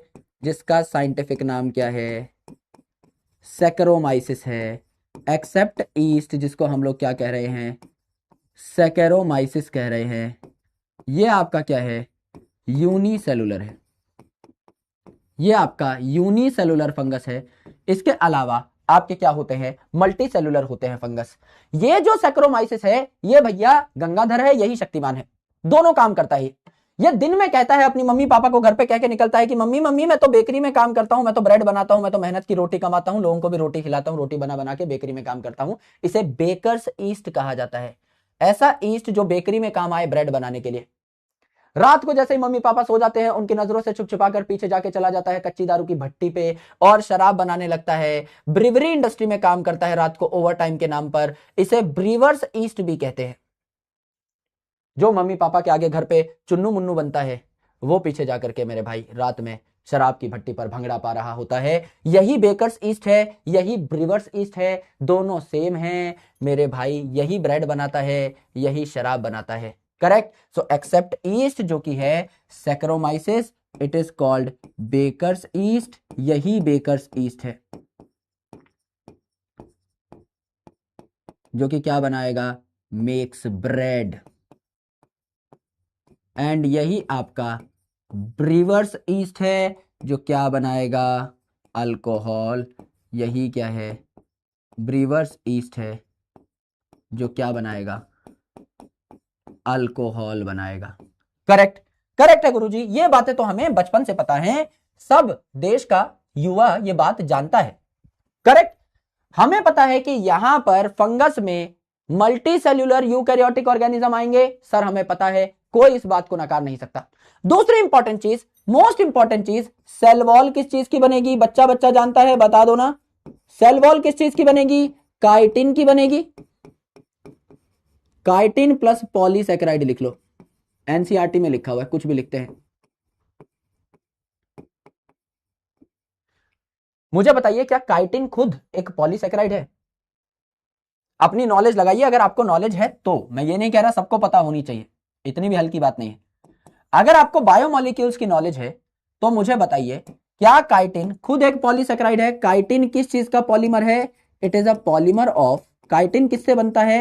it is a polymer of N acetyl glucose amine, N acetyl glucose amine. Glucose पे अमीन ग्रुप लगाया, आराम से नाम को तोड़ो, घुस जाओ नाम के अंदर। ग्लूकोस पे अमीन ग्रुप लगाया, एसिटाइल ग्रुप लगाया और उसका पॉलीमर बना दिया। ऐसी कई सारी यूनिट्स को साथ में जोड़ा, तो ग्लूकोस की कई यूनिट्स को साथ में जोड़ा, क्या ये पॉलीसैकेराइड नहीं होगा? होगा गुरुजी, होगा। अर्थात यहां पर ये जो काइटिन है, काइटिन प्लस पॉलीसैकेराइड एनसीईआरटी में बोल रखा है, एक ही बात है यार, काइटिन खुद भी तो उसी कैटेगरी में आता है, तो याद करने की जरूरत है नहीं, याद करने की जरूरत है ही नहीं। अगर आप लॉजिक लगाओ, मैं क्या कह रहा हूं, biology is all about putting logic forward. अगर आप चीजों को रटते नहीं हो बल्कि समझ लेते हो कि इसके पीछे साइंटिस्ट का क्या लॉजिक रहा होगा, तो आपको कुछ ज्यादा मेहनत नहीं करनी पड़ती, उसी जगह मेहनत करनी पड़ती है जहां जरूरत है। हम लोग क्या करते हैं, हर चीज को याद करने की, क्रैम करने की कोशिश करते हैं, that's why our brain got burst कि हाँ अब लगता है कि बहुत लोड है भाई हमारे ऊपर। एक्चुअल में होता नहीं है ना, ये तो आपका थोड़ा सा मॉडिफिकेशन हो रखा है, ग्लूकोज में थोड़ा सा मॉडिफिकेशन किया और उसका पॉलीमर बना दिया, तो मॉडिफाइड पॉलीसैकेराइड ही तो है सर। ठीक बात है, कोई दिक्कत थोड़ी है। ठीक है सर, सेल वॉल की बात हो गई, हमें पता है यहां मल्टी सेलुलर यूकैरियोटिक ऑर्गेनिज्म होते हैं, सेल वॉल की बात हो गई। मुझे ये बात बता दो, मुझे ये बात बता दो, क्या ये जो आपके फंगस हैं, क्या ये जो आपके फंजाई हैं, क्या ये अपना खाना स्वयं बना सकते हैं? क्या ये स्वयं सेवी हैं? नहीं गुरुजी, खुद का खाना नहीं बना सकते ये ऑटोट्रॉफिक नहीं है, they are heterotrophic in nature. कोई भी फंगस खुद का खाना खुद ना बना पाए, they are heterotrophic in nature. And if they are heterotrophic in nature, ये कैसे कैसे खाना जुटा सकते हैं खुद के लिए, बता दो ना गुरुजी, ये कैसे कैसे खाना जुटा सकते हैं? They can be saprophytic, they can be parasitic और they can be symbiotic। Symbiotic क्या है मैं अभी समझाऊंगा, आराम से देखिए। क्या ये दो शब्द हमारे सुने हुए हैं बहुत पहले से? बिल्कुल सुने हुए हैं सर। सेप्रोफिटिक मतलब feed on dead and decaying matter, feed on dead and decaying matter, that is ये क्या करेंगे, ऑर्गेनिक मैटर को डिकम्पोज करके इनऑर्गेनिक मैटर में कन्वर्ट करेंगे। करेंगे सर, करेंगे। क्या यही बात होती है सेप्रोफिटिक की, गले सड़े मरे मैटर पे ग्रो करते हैं? बिल्कुल करते हैं सर। तो ये जो फंगस है इसका हिंदी शब्द क्या है? फफूंदी। क्या ये दुनिया की हर सड़ी गली मरी चीज पे ग्रो करेगा? बिल्कुल करेगा गुरुजी, बिल्कुल करेगा। यस, तो गली सड़ी मरी मैटर पे ग्रो करता है आपका सेप्रोफाइट, बिल्कुल ग्रो करता है सर, ये तो फफूंदी की पहचान है। एक रोटी रख दो यहाँ पे टेबल पे, 5 दिन छोड़ दो, अगर उस पर फंगस ना लग जाए तो। एक संतरा रख दो, संतरा के ऊपर फंगस ना लग जाए 3-4-5 दिन में, तो क्या फंगस आ जाएगा उसके ऊपर? बिल्कुल आ जाएगा सर, ये इसकी पहचान है। तो या तो एक गले सड़े मरे मैटर से एनर्जी ले लेंगे, या ये पैरासाइट के तौर पे काम करेंगे। Parasitic on animals and plants, plants और एनिमल में ये पैरासाइट के तौर पे बीमारी कॉज कर सकते हैं। जैसे आप में क्या बीमारी कॉज कर देंगे, एनिमल्स में क्या आता है, ह्यूमन आता है। अब ह्यूमन जो है उसमें आपकी दाद खाज खुजली हो जाती है, जिसमें ऐड आप देखते हो टीवी पे कि इट इज फंगल इंफेक्शन, बोला जाता है बकायदा, फंगल इंफेक्शन से बचाए इच गार्ड लगाएं, रिंग गार्ड लगाएं। यस, गर्दन की यहां जो स्किन फोल्ड बनती है, जहां ये स्किन टकरा रही है आपस में, यहां नाक के जो ठुल्ले हैं, जहां ये स्किन आपस में टकरा रही है नाक और यहां पे, है ना, यहां उंगलियों के बीच में जहां स्किन टकरा रही है, अगर जहां पर स्किन टकरा रही है वहां पे फ्रिक्शन होगी सर, गर्मी पैदा होगी सर, पसीना आएगा, मॉइस्ट कंडीशन होगी सर, इन्हीं जगह पर फंगस ग्रो करता है, मॉइस्ट एंड वार्म कंडीशन में। अपने खाने को फंगस से बचाने के लिए फ्रिज में क्यों रखते हो? क्योंकि फ्रिज में तापमान ठंडा है, ठंडी जगह फंगस नहीं ग्रो करता, क्योंकि उसे ग्रो करने के लिए सबसे बेस्ट जो कंडीशन मिलती है वो कहां मिलती है? आपके मॉइस्ट इलाकों में एंड वार्म इलाकों में, जहां जहां स्किन आपस में टकरा रही है, वार्मनेस वार्मथ आएगी सर फ्रिक्शन से, एंड पसीना आएगा, चिपचिपापन आएगा, ह्यूमिडिटी या मॉइस्चर आएगा, फंगस के लिए बेस्ट जगह है। अब आप क्या करोगे, यहां पे खुजली करी, हाँ गुरुजी फंगल इन्फेक्शन हो रहा है, खुजली कर ली, यहां लगा लिया, तो यहां भी फंगल इन्फेक्शन हो जाएगा, क्योंकि आपने तो पैथोजन को फैला दिया है। लेकिन शुरू कहां हुआ? वार्म एंड ह्यूमिड कंडीशन पे, बाद में तो जहां फैलाओगे वहां फैल ही जाएगा। सबसे बेस्ट जगह क्या है? आपकी वार्म एंड ह्यूमिड कंडीशन। तो यहां पर क्या हो जाता है, एनिमल्स में जैसे आप कहोगे, आपका क्या हो जाता है, fungal infection in humans, fungal infection in humans, correct है। दूसरा, प्लांट की अगर हम बात करें तो प्लांट में भी क्या ये बीमारी कॉज कर सकते हैं? बिल्कुल कॉज कर सकते हैं। जैसे एग्जांपल हो जाएगा आपका एल्ब्यूगो, किसको परेशान करता है? एल्ब्यूगो किसको परेशान करता है? मस्टर्ड प्लांट को। तो ये क्या करता है, it is parasitic on mustard leaf,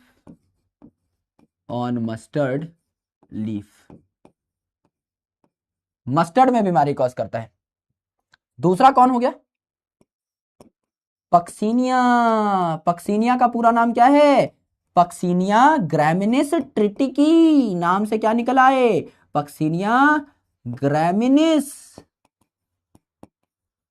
ट्रिटिकी। अनाज पे करेगा ये अटैक, कौन से पे? ट्रिटिकी यानी ट्रिटिकम एस्टिवम पे, यानी वीट में रस्ट कॉज करेगा, तो it cause rust on wheat.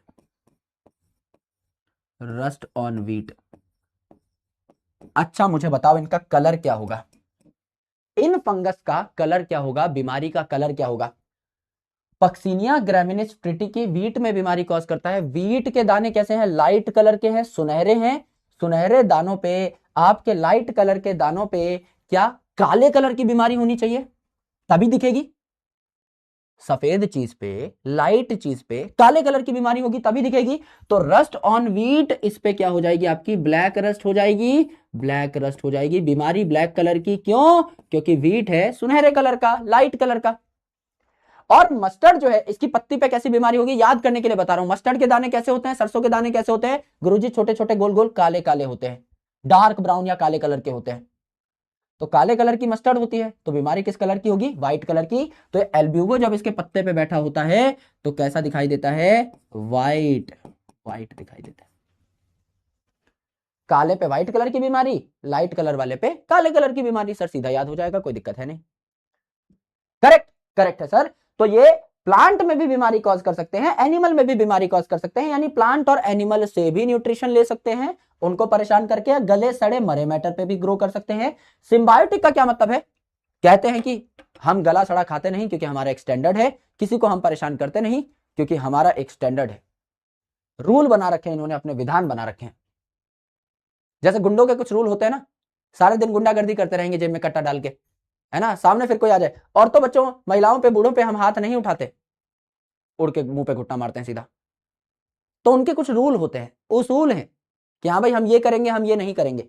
यहां पर कुछ फंगस ऐसे होते हैं आदर्शवादी, कहते हैं कूड़ा कचरा नहीं खाएंगे और किसी और में बीमारी भी नहीं फैलाएंगे, हम क्या करेंगे अपनी रोटी कमाएंगे। तो ये सिम्बायोटिक बन जाते हैं। ये कहते हैं किसी प्लांट को, किसी और ऑर्गेनिज्म को कि भाई हमसे काम करा लो, दिन भर दिहाड़ी कराओ हमसे और बदले में मुझे खाना दे देना, मैं अपना खाना कमाना चाहता हूं। आदर्शवादी फंगस, इसे हम सिम्बायोटिक कहते हैं। ठीक है, ठीक है। तो यहां पर सिम्बायोटिक की डिस्कशन कर लेते हैं थोड़ी जोर शोर से। पहले मैं आपको इतना रिवीजन करा देता हूं। क्या सच बताओ यार, सच बताओ, क्या इसमें मैंने आपको कुछ भी ऐसा बताया जो आपको पहले से नहीं पता था? Honestly let's check. जब हम RH Whittaker system of classification पढ़ रहे थे, मैंने आपको बताया था किंगडम मोनेरा में प्रोकैरियोटिक ऑर्गेनिज्म है, बाकी सब में यूकैरियोटिक है, तो फंगस में भी यूकैरियोटिक हुए। R H Whittaker system of classification पढ़ाते टाइम ही मैंने आपको बताया था कि मेरे भाई आपका जो किंगडम मोनेरा है उसमें यूनिसेलुलर यूकैरियोटिक प्रोकैरियोटिक ऑर्गेनिज्म है, प्रोटिस्टा में यूनिसेलुलर यूकैरियोट है, बाकी सब में मल्टीसेलुलर होंगे। यहां मोस्टली मल्टीसेलुलर मैंने इसलिए लिखा है क्योंकि एक्सेप्शन है ईस्ट, जो कि ब्रेड भी बनाता है बेकरी में एंड ब्रिवरी इंडस्ट्री में शराब भी बनाता है, तो इसे बेकर्स ईस्ट या ब्रिवर्स ईस्ट कहा। 12th में माइक्रोब्स इन ह्यूमन वेलफेयर में भी पढ़ाते हैं, तो रिपीटेटिव पॉइंट है। सेल वॉल काइटिन की बनती है, सर देश का बच्चा बच्चा जानता है। न्यूट्रिशन हेट्रोट्रॉफिक है, देश का बच्चा बच्चा जानता है कि ये सेप्रोफाइट भी हो सकते हैं, गले सड़े मरे मैटर पे ग्रो करते हैं एंड पैरासिटिक भी हो सकते हैं, यानी ऑर्गेनिजम्स में बीमारी भी कॉज कर सकते हैं, जैसे हम में दांत खाज खुजली एक जनरल पॉइंट है, टीवी पे ऐड देख लेना। और प्लांट में मेरे भाई ये दोनों पॉइंट आगे आएंगे, एल्ब्यूगो मस्टर्ड में बीमारी कॉज करता है सफेद कलर की, एंड पक्सीनिया आपका नाम ही है ट्रिटी की, तो ट्रिटिकम एस्टिवम यानी वीट में बीमारी कॉज करेगा ब्लैक कलर की, क्योंकि वीट सुनहरा होता है तो बीमारी ब्लैक कलर की, मस्टर्ड के दाने काले कलर के होते हैं तो बीमारी व्हाइट कलर की। सर याद हो गया, सर याद हो गया। दो नाम बस आपको याद करने पड़ेंगे, वो भी आगे आएंगे रिपीटेटिवली, तो खुद ब खुद समझ में आ जाएंगे, कोई टेंशन है नहीं, क्योंकि जब हम फंगस का क्लासिफिकेशन पढ़ेंगे तो ये नाम आएंगे एग्जांपल्स में, तो और अच्छे से समझ में आ जाएगा। ठीक है, ठीक है। नैग वाला पॉइंट, ये जो काइटिन है ना, ये एक पॉलीमर है। जैसे आपका ग्लाइकोजन कैसे बना, मैं कह रहा हूं मेरी बॉडी में ग्लूकोज कैसे स्टोर होता है, सर ग्लाइकोजन की फॉर्मेट में स्टोर होता है। Glucose glucose glucose glucose glucose glucose glucose glucose, हजारों ग्लूकोज जुड़ते गए, ग्लाइकोजन बन गया। प्लांट में ग्लूकोज कैसे स्टोर होता है, सर स्टार्च की फॉर्मेट में। Glucose glucose glucose glucose glucose glucose, हजारों ग्लूकोज जुड़ गए, स्टार्च बन गया। काइटिन कैसे बना, नाग नाग नाग नाग नाग नाग नाग नाग नाग, नाग पंचमी बना दी पूरी। एन एसिटाइल ग्लूकोसामीन का पॉलीमर है ये, तो एन एसिटाइल ग्लूकोसामीन जोड़ते जाएं, काइटिन बनाएं। यस यस गुरुजी, ये बात यहीं पर समझाई गई, ये हमने कहा है। Correct correct. अब एक पॉइंट हमारा छूट गया है क्योंकि यहां जगह बची ही नहीं, तो हम क्या करेंगे, हम इस पॉइंट को आगे ले चलेंगे सिम्बायोटिक वाले को, कि सिम्बायोटिक आपके फंगस किस प्रकार से काम करते हैं। Let's talk about this, let's talk about this. ठीक है, ठीक है। तो हमने क्या कहा, हमने कहा कि अब हम पढ़ेंगे सिम्बायोटिक एसोसिएशन ऑफ फंगस के बारे में। अलग से एक पॉइंट डालें, symbiotic association of fungus, symbiotic association of fungus. Let's try to understand that clearly. अच्छे से पढ़ेंगे, प्यार से पढ़ेंगे। पहली जो एसोसिएशन है इसका नाम हमने क्या बोला, देश का बच्चा बच्चा जानता है, नहीं जानता है तो आज जान जाएगा। पहली एसोसिएशन का नाम है मिस्टर लाइकन। क्या सबने सुना हुआ है इसके बारे में, एटलीस्ट सबने सुना तो होगा, अगर किसी को पता है नहीं पता है दैट्स अनदर थिंग, पर सबने सुना होगा कि लाइकन होता क्या है। लाइकन दो चीजों के जुड़ने से बना है, दो चीजों का एसोसिएशन है। किस किस चीज का एसोसिएशन है, एल्गी एंड फंगस का एसोसिएशन है, एल्गी एंड फंगस का एसोसिएशन। करेक्ट। अब एल्गी क्या है गुरुजी, एल्गी तो प्लांट होता है, सबसे लोअर लेवल का प्लांट है, देयरफॉर इसे हम क्या कहते हैं, phycobiont. Phycobiont, P for plant, P for phycobiont. Bio का मतलब होता है लिविंग ऑर्गेनिज्म, तो कैसा लिविंग ऑर्गेनिज्म है ये, प्लांट लाइक। एंड फंगस को हम क्या कहते हैं, माइकोबायोंट। माइकोबायोंट, क्योंकि माइको शब्द हमेशा दुनिया में कहीं भी सिर्फ फंगस के लिए इस्तेमाल होता है। फंगस की स्टडी को भी माइकोलॉजी कहा जाता है। तो ये दो चीजें यहां पाई जाती हैं, फाइकोबायोंट और माइकोबायोंट। ना याद हो तो सीधा सीधा समझ लेना कि एल्गी प्लांट है तो उसको पी फॉर फाइकोबायोंट कहा जाएगा। सर बात समझ में आ गई। अब देखो भैया फंगस कैसा होता है। फंगस ऐसा होता है पतले लंबे धागे जैसा, पतले लंबे धागे जैसा, ऐसे कई धागे हमने यहां पर बना लिए। ये आपका फंगस है। तो फंगस का क्या है, सरफेस एरिया बहुत ज्यादा है। फंगस का क्या है, सरफेस एरिया बहुत ज्यादा है। करेक्ट है, करेक्ट है। फंगस का सरफेस एरिया बहुत ज्यादा है। तो ये क्या करेगा भैया, एडिशनल सरफेस एरिया प्रोवाइड करेगा, शेल्टर प्रोवाइड करेगा। किसके लिए, एल्गी के लिए। एल्गी को कहेगा आइए पधारिए बैठिए, सोफा तैयार करेगा उसके लिए, शेल्टर तैयार करेगा, बैठने की जगह प्रदान करेगा। एंड एल्गी जो है बदले में क्या है, हरा भरा है, फोटोसिंथेटिक है। ये क्या करेगा, खाना बनाएगा। फंगस इसको बैठने की जगह दे रहा है और एल्गी क्या कर रहा है, खाना बना बना के फंगस को दे देगा। दोनों की मौज हो गई, दोनों की मौज हो गई गुरुजी, दोनों की मौज हो गई। ये क्या है आपका फंगस है, ये क्या है आपका फंगस है जिसका सरफेस एरिया बहुत ज्यादा है, जिसका सरफेस एरिया बहुत ज्यादा है। देयरफॉर ये क्या करेगा, it will provide shelter to algae, रहने की जगह देगा, बैठने की जगह देगा। It will provide shelter to algae, algae को शेल्टर देगा। Therefore increase absorption of water and minerals, higher surface area है तो वाटर मिनरल एब्जॉर्ब करेगा ज्यादा। करेक्ट सर, ये भी करेगा। तो वाटर और मिनरल एब्जॉर्ब करके दे रहा है एल्गी को, एंड मेरे भाई आपका बैठने की जगह दे रहा है एल्गी को। बदले में एल्गी क्या करेगा, बदले में एल्गी क्या करेगा, ये है आपका एल्गी। ये क्या करेगा, सिंस इट इज फोटोसिंथेटिक, क्योंकि ये प्लांट है, इट इज फोटोसिंथेटिक, देयरफॉर ये क्या करेगा, since it is photosynthetic, therefore it will provide food to fungus, it will provide food to fungus. दोनों का काम चल गया। फंगस ने यहां पर अपनी रोटी कमाई है। क्यों, क्योंकि मेरे भाई इसने कहा कि मैं एल्गी को कुछ चीजें ऑफर करूंगा जो मेरे पास हैं। मेरे पास हायर सरफेस एरिया है, मैं वाटर और मिनरल एब्जॉर्ब करके एल्गी को दूंगा, मैं बैठने की जगह एल्गी को दूंगा, बदले में मैं अपनी रोटी कमा रहा हूं, एल्गी से मैं बदले में फूड ले लूंगा। ये साथ साथ रहने वाली जो एसोसिएशन है इसे हम क्या कहते हैं, लाइकन कहते हैं गुरुजी, एकदम लाइकन कहते हैं, एकदम लाइकन कहते हैं। और ये जो लाइकन है इसमें एक खास बात है, एनसीईआरटी में लिखा हुआ है, ये पॉइंट आपका आगे आता है पर मैं आपको यहीं पर बता देता हूं।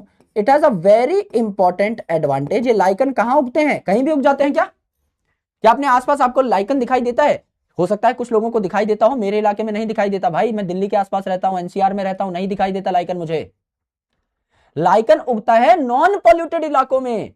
कहीं जाओगे, मसूरी जाओगे, मनाली जाओगे, अलग अलग जगह पे जाओगे, पहाड़ी इलाकों में जाओगे, आपको पेड़ों के ऊपर, पेड़ों की टहनियों के ऊपर, तने के ऊपर एक पैच सा चिपका मिलेगा, एक येलो कलर का, व्हाइट कलर का, अलग अलग कलरफुल आपके लाइकन हो सकते हैं। वो जो पैच है दैट इज लाइकन, हर जगह नहीं देखने को मिलते। They are very good pollution indicators. क्यों, क्योंकि पॉल्यूटेड जगह पे ये मिलेंगे ही नहीं। अगर किसी जगह लाइकन आपको देखने को मिल रहा है इसका मतलब वो इलाका साफ है, बाकी इलाकों से बेटर है। सो लाइकन जो है it is a pollution indicator, is a pollution indicator. कैसे, since it can't grow in polluted areas, it can't grow in polluted areas since it is sensitive to SO2, sulphur dioxide से sensitive होता है, उसकी presence में grow नहीं कर पाता। और ये SO2 किससे निकलता है, वेहिकुलर पॉल्यूशन से निकलता है। एक ऐसा इलाका जहां खूब सारी गाड़ियां हैं वहां आपका ज्यादा SO2 निकलेगा, तो वहां आपका लाइकन देखने को नहीं मिलता है। तो जहां आपका पॉल्यूशन नहीं है, पर्यावरण साफ है, दूषित नहीं है, वहां आपको देखने को मिलेगा lichen. So it is a very good pollution indicator. तो पॉइंट हम लोगों ने क्या क्या पढ़े कि फंगस खुद का खाना नहीं बना सकता, या तो सेप्रोफिटिक हो सकता है या पैरासिटिक हो सकता है, अपनी रोटी कमा भी ले। यहां पर एल्गी से रोटी ले रहा है, खाने पीने की चीज ले रहा है कौन? आपका फंगस। बदले में दे रहा है high surface area water and mineral absorption के लिए, एज वेल एज यहां पर प्रोवाइड कर दे रहा है क्या? शेल्टर एल्गी को। तो यहां पे एल्गी वाला जो पार्ट है इसको हम कहते हैं फाइकोबायोन्ट यानी प्लांट वाला पार्ट, एंड जो बचा आपका ऑरेंज कलर का इसे हम कहते हैं माइकोबायोन्ट। माइको वर्ड फंगस के लिए इस्तेमाल किया जाता है। और लाइकन एक अच्छा पॉल्यूशन इंडिकेटर भी है, यानी कि ये पॉल्यूटेड एरिया में नहीं उगता है। गुरुजी देश का बच्चा बच्चा जानता है। अगर कोई असर्शन रीजन में पूछ ले क्यों नहीं उगता है पॉल्यूशन में, क्योंकि SO2 से ये सेंसिटिव होता है। SO2 दिखते ही ये जो है थोड़ा सा परेशान हो जाता है। करेक्ट? करेक्ट है सर। इतनी बात समझ में आ गई? इतनी बात समझ में आ गई? यस, लाइकन देखना है, लाइकन देख लो भाई। ये आपका लाइकन है। जरूरी नहीं हर लाइकन एक जैसा दिखे। This is a standard photo of a lichen. ये एक पेड़ का तना है जिसके ऊपर लाइकन जो है आपका चिपका हुआ है। This is a lichen, a beautiful lichen. अगर किसी ने नहीं देखा है कैसा होता है तो लगभग ऐसा ऐसा होता है। करेक्ट? करेक्ट है सर। बनाना नहीं है, सिर्फ देखने के लिए, विजुअल मेमोरी के लिए मैं आपको दिखा रहा हूं। ठीक है जी? ठीक है सर। तो दिस इज अबाउट लाइकन। ये तो पहली एसोसिएशन हो गई सर। दूसरे जो एसोसिएशन है इसके बारे में बता दीजिए। दूसरे एसोसिएशन के बारे में बता दीजिए। तो दूसरे एसोसिएशन को हम लोग क्या कह देते हैं? माइकोराइजा। दूसरे एसोसिएशन को हम क्या कह देते हैं? माइकोराइजा। सो इसके बारे में भी हम लोग पढ़ लेते हैं। क्या हो गई दूसरी एसोसिएशन? माइकोराइजा। अगेन इसके नाम में घुस जाएंगे, खोपड़ी पे चमेली का तेल लगा के। माइको का मतलब अभी बताया था, माइको का मतलब अभी बताया था फंगस। तो यहां पे फंगस की एसोसिएशन हो जाती है किसके साथ? राइजा के साथ। राइजा मतलब root of higher plant. Root से संबंधित शब्द है आपका राइजा। तो यहां पे फंगस की एसोसिएशन हो जाती है रूट ऑफ हायर प्लांट के साथ, लाइक पाइनस के साथ। हायर प्लांट है ना भैया, जिम्नोस्पर्म है, कोई छोटा मोटा प्लांट थोड़ी है पाइनस। जैसे पाइनस की रूट के साथ जुड़ जाते हैं कौन? फंगस। क्या करते हैं जुड़ के? बता दो ना गुरुजी। अभी बता देते हैं, आराम से देखिए। मैं कह रहा हूं ये आपके पाइनस की रूट है, ये पाइनस की रूट है। करेक्ट? इस पाइनस की रूट के साथ एसोसिएट कौन हो गया है? मिस्टर फंगस एसोसिएट हो गया है। तो इस पाइनस की रूट को घेर डालेगा, घेर डालेगा गुरुजी। क्योंकि हमने बताया ये जो फंगस है ये तो बाल जैसा होता है, ये आपका घेर के बैठ जाएगा इस प्रकार से। ये आपका पाइनस की रूट है जिसको फंगस ने घेर लिया। जी गुरुजी, घेर लिया और आपका इस प्रकार का स्ट्रक्चर बना लिया। करेक्ट? करेक्ट है सर। ये हमने देखा, हो गया sir. This is the structure of mycorrhiza. हमने क्या कहा? हमने कहा कि ये जो आपका स्ट्रक्चर है इसमें this is the root of Pinus. This is the root of Pinus. ये पाइनस की रूट क्या करेगी बताओ भाई? पाइनस प्लांट है, प्लांट है, तो इसका मेन काम क्या होगा? फंगस को खाना देना। Yes, it will provide food to fungus. It will provide food to fungus. Correct है सर। प्लांट का काम हो गया फंगस को खाना देना। फंगस अपनी खाने की चीज के लिए लड़ाई कर रहा है। फंगस जो है वो खाना चाहता है तो प्लांट इसको खाना दे देगा। बट फंगस क्या क्या प्रोवाइड करेगा, दैट इज अनदर स्टोरी। इसके बारे में जान लेते हैं। This is fungus. फंगस क्या प्रोवाइड करेगा? पहली बात तो फंगस के आने से सरफेस एरिया बढ़ गया है। सरफेस एरिया बढ़ गया है रूट का। सरफेस एरिया बढ़ गया है तो वाटर एंड मिनरल एब्जॉर्प्शन ज्यादा हो जाएगी। वाटर एंड मिनरल की एब्जॉर्प्शन ज्यादा हो जाएगी, एकदम ज्यादा हो जाएगी सर, कोई दिक्कत नहीं है, एकदम ज्यादा हो जाएगी। वाटर मिनरल एब्जॉर्प्शन ज्यादा हो जाएगी। तीसरी इंपॉर्टेंट चीज, क्या ये जो रूट है फंगस ने एक तरीके से इसको कवर कर लिया है, लेमिनेट कर लिया है, तो कोई अगर पैथोजन, कोई बैक्टीरिया वगैरह अगर प्लांट को हार्म करने आता वो इन्हीं जुल्फों में उलझ के रह जाएगा। बिल्कुल सर। तो क्या एक लेमिनेशन प्रोवाइड कर दी है? बिल्कुल सर, एक लेमिनेशन प्रोवाइड कर दी है। तो it will protect, it will protect plant root from pathogen. Plant root from pathogen, correct, yes yes गुरुजी, पैथोजन से बचा लेगा प्लांट की रूट को। कई सारे काम कर रहा है, एकदम काम कर रहा है। अब the most important point that I can tell you today in this specific slide, वो पॉइंट ये है कि पाइनस का सीड तब तक जर्मिनेट नहीं करता जब तक उसे इस बात की श्योरिटी ना हो जाए कि मेरे आसपास कोई फंगस है। समझ लो, अगर मैं पाइनस का सीड हूं, इसका मैकेनिज्म कुछ ऐसा है कि पाइनस का सीड जो है ये आसपास फेवरेबल कंडीशन देखता है, अच्छा पानी होना चाहिए, अच्छी सॉइल होनी चाहिए, और ये अपने आसपास ये भी देखता है कि फंगस है या नहीं, क्योंकि अगर फंगस नहीं हुआ तो पाइनस अगर सीड अपना जर्मिनेट भी कर ले गया तो बहुत बड़ा नहीं बन पाएगा, बहुत महान नहीं बन पाएगा, क्योंकि वाटर मिनरल बहुत ज्यादा एब्जॉर्ब नहीं कर पाएगा, कोई आके बीमारी कॉज कर जाएगा घुस के। इसीलिए मेरे भाई इट ऑलवेज चेक्स कि इसके आसपास कोई फंगस है या नहीं। तो it is basically an obligate और compulsory relationship, it is a compulsory relationship, यानी हमेशा ये जो आपका पाइनस है ये मेक श्योर करेगा, ये हमेशा इस बात को एनालाइज करेगा सबसे पहले कि मेरे आसपास फंगस है या नहीं, तभी वो अपने सीड को जर्मिनेट होने देगा, अदरवाइज नहीं। Correct correct sir. तो हमने क्या कहा, हमने यहां पे एक नोट बना लिया, हमने एक नोट बना लिया। नोट में हमने कहा Pinus seed checks the presence of fungus around it before germinating,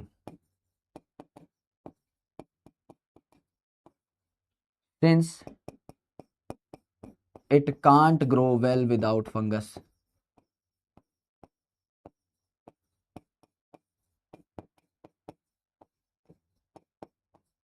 Therefore, it is an obligate relationship. It is an obligate relationship. Pinus के लिए एकदम कंपलसरी है कि वो फंगस का हाथ ना छोड़े, तभी वो ग्रो कर पाएगा, अदरवाइज बेचारे की बैंड बच जाएगी, बेचारे की पैंट फट जाएगी। ठीक है गुरुजी, बात समझ में आ गई, बात समझ में आई। अर्थात मैंने आपको बताया कि फंगस 3 तरीके से अपना एनर्जी का जुगाड़ कर सकता है, या तो गले सड़े मरे मैटर पे ग्रो करके सेप्रोफिटिक, या लोगों में बीमारी कॉज करके पैरासिटिक, या अपनी रोटी कमा सकता है। एल्गी के साथ रह के अपनी रोटी कमा रहा है लाइकन के फॉर्मेट में, तो ये पहले तरीके की एसोसिएशन हुई। अगर हायर प्लांट की रूट के साथ रह करके अपनी रोटी कमा रहा है तो ये दूसरे प्रकार की एसोसिएशन हुई, जिसे माइकोराइजा हमने कह दिया। गुरुजी दोनों बातें हमें समझ में आ गई हैं बढ़िया तरीके से। लाइकन टॉपिक हमारी एनसीईआरटी के एंड में दिया हुआ है, उसकी एक बार रीडिंग कर लेंगे हम लोग, तो ये टॉपिक हमारा डन है, तो इसे हमें पढ़ने की जरूरत नहीं है। यूजुअली वो वायरस, वायरॉइड और प्रायोन के साथ पढ़ाया जाता है, लेकिन मैं हमेशा फंगस के साथ ही एसोसिएट करके पढ़ा देता हूं, जिससे कुछ टॉपिक्स हमारे पहले पूरे हो जाएं। यस यस गुरुजी, करेक्ट है, करेक्ट, बहुत शानदार, यस ठीक। आइए अब देखो मेरे भाई, क्या हमें फंगस के बारे में कुछ और बातें पता हैं? अगर मैं फंगस के बारे में कुछ और बातें पता लगाना चाहूं अपनी मर्जी से, अपनी एग्जिस्टिंग नॉलेज से, मैं ये नहीं कह रहा कि भाई मैं तुम्हें कुछ बहुत भयंकर पढ़ाने वाला हूं, मैं कह रहा हूं कि मैं तुम्हारी एग्जिस्टिंग नॉलेज के ऊपर ही लीपापोती कर रहा हूं बस यहां पे बैठ के। क्या मैंने कुछ ऐसा पढ़ा दिया है इस स्लाइड में जो कि आपको पहले से ना पता हो? नहीं गुरुजी, आप वैलिडेट करा चुके हो, 2 नाम हमें बस याद करने पड़े, अदरवाइज तो हमें सारी नॉलेज पहले से थी। गुरुजी सिमिलरली लाइकन, माइकोराइजा तो हम बचपन से पढ़ते आ रहे हैं, आपने बस थोड़ा डिटेल में एज दे करके बता दिया है। क्या इसी प्रकार से और भी ऐसी कुछ बातें हैं जो हम पहले से जानते हैं अबाउट फंगस? चेक कर लेते हैं, चेक कर लेते हैं। दुनिया की पहली एंटीबायोटिक जो है, दुनिया की पहली एंटीबायोटिक जो है, ये कौन है गुरुजी? पेनिसिलिन। वर्ल्ड्स फर्स्ट एंटीबायोटिक कौन बनाया? फंगस ही तो बनाया। वर्ल्ड्स फर्स्ट एंटीबायोटिक कहां से डेराइव हुई मेरे शेर, बता दो ना। पेनिसिलिन कहां से डेराइव हुई? एंटीबायोटिक डेराइव्ड फ्रॉम, किससे निकाली? Derived from a multi cellular fungus, unicellular तो बस ईस्ट है हमारे सिलेबस में, a multi cellular fungus Penicillium, Penicillium correct. पूरा नाम लिखना चाहो तो आप माइक्रोब्स इन ह्यूमन वेलफेयर में भी पढ़ोगे, अभी के लिए सिर्फ नोट कर लो अगर करना चाहो तो। पेनिसिलियम नोटेटम, तो पेनिसिलिन भी यहां से देखने को मिली। हाँ सर ये बात भी हमें पता है क्योंकि ये तो जीके का सवाल है, ये तो बायोलॉजी का भी नहीं मानो, जनरल नॉलेज का मानो, तो ये भी हमें पता है। मैंने आपको एक और बात बताई, मैंने आपको एक और बात बताई थी बैक्टीरिया पढ़ाते टाइम कि बैक्टीरिया कॉस्मोपॉलिटन है, हर जगह पाया जाता है। क्या फंगस भी कॉस्मोपॉलिटन है, अधिकतर जगह पाया जा सकता है? बिल्कुल पाया जा सकता है सर। मैं कह रहा इस कमरे में मुझे अभी फंगस नहीं दिखाई दे रही, मैं यहाँ पे रोटी रख दूं और 5 दिन के लिए सड़ा दूं उसको, क्या उसके ऊपर फंगस दिखाई दे जाएगी? बिल्कुल दिखाई दे जाएगी, क्योंकि कॉलोनी बना लेगी, तब मुझे विजिबल होगी, है तो अभी भी विजिबल नहीं है। अर्थात गुरुजी ने यह कहा, अर्थात मैंने ये कहा फंगस आर ऑल्सो कॉस्मोपॉलिटन। क्या ये बात मैंने आपको बैक्टीरिया पढ़ाते टाइम ही बता दी थी? एकदम बता दी थी सर, ध्यान से सुना होगा तो पता होगा। बट फंगस इज कॉस्मोपॉलिटन, पर हर जगह ये पाया जा सकता है, पर फेवरेट जगह इसकी क्या है? But they grow well in, अभी बताया था याद हो तो, दे ग्रो वेल इन, कहां सबसे ज्यादा बढ़िया ग्रो कर पाते हैं? वार्म एंड मॉइस्ट कंडीशन, जहां हमारे हाथों में पसीना आ रखा होता है, मॉइस्चर है, ह्यूमिडिटी है, वार्मनेस है, स्किन टकरा रही है, वहीं फंगल इन्फेक्शन होता है ना। Warm and moist condition, moist को ह्यूमिड कह दो, ह्यूमिडिटी है, डैम्प कह दो यानी पानी है, गीला गीला है। Yes Guruji, warm and moist condition, यहां सबसे ज्यादा ग्रो करना पसंद करते हैं क्या फंगस? एकदम यहां पे ग्रो करना पसंद करते हैं फंगस। गुरुजी बात समझ में आ गई, बात चमक उठी है, देश का बच्चा जो है प्रफुल्लित हो गया है इस बात को सुन के। हाँ सर, और ये आपका वार्म और मॉइस्ट कंडीशन में ग्रो करते हैं, तभी तो हम अपने खाने को प्रोटेक्ट करने के लिए फ्रिज में रखते हैं। That's why food is kept in refrigerator, kept in refrigerator. क्यों भैया? क्योंकि रेफ्रिजरेटर में तापमान कम है, और तापमान अगर कम है तो फंगस तो ज्यादा ग्रो करना पसंद करता है आपका वार्म कंडीशन में, तो तापमान कम है तो ग्रो नहीं करेगा, खाना जो है कई दिन तक आपका सेफ रहेगा, बहुत लेट सड़ेगा। सर बात समझ में आ गई, बात चमक उठी, इतनी बातें हमने जान ली हैं, इतनी बातें हमने जान ली हैं सर। यस यस गुरुजी, इतनी बात सबको समझ में आई? इतनी बात समझ में आई? क्या मेरे भाई मैं आपको कुछ जनरल चीजें बता दूं? क्या मैं जनरल चीजें बता दूं?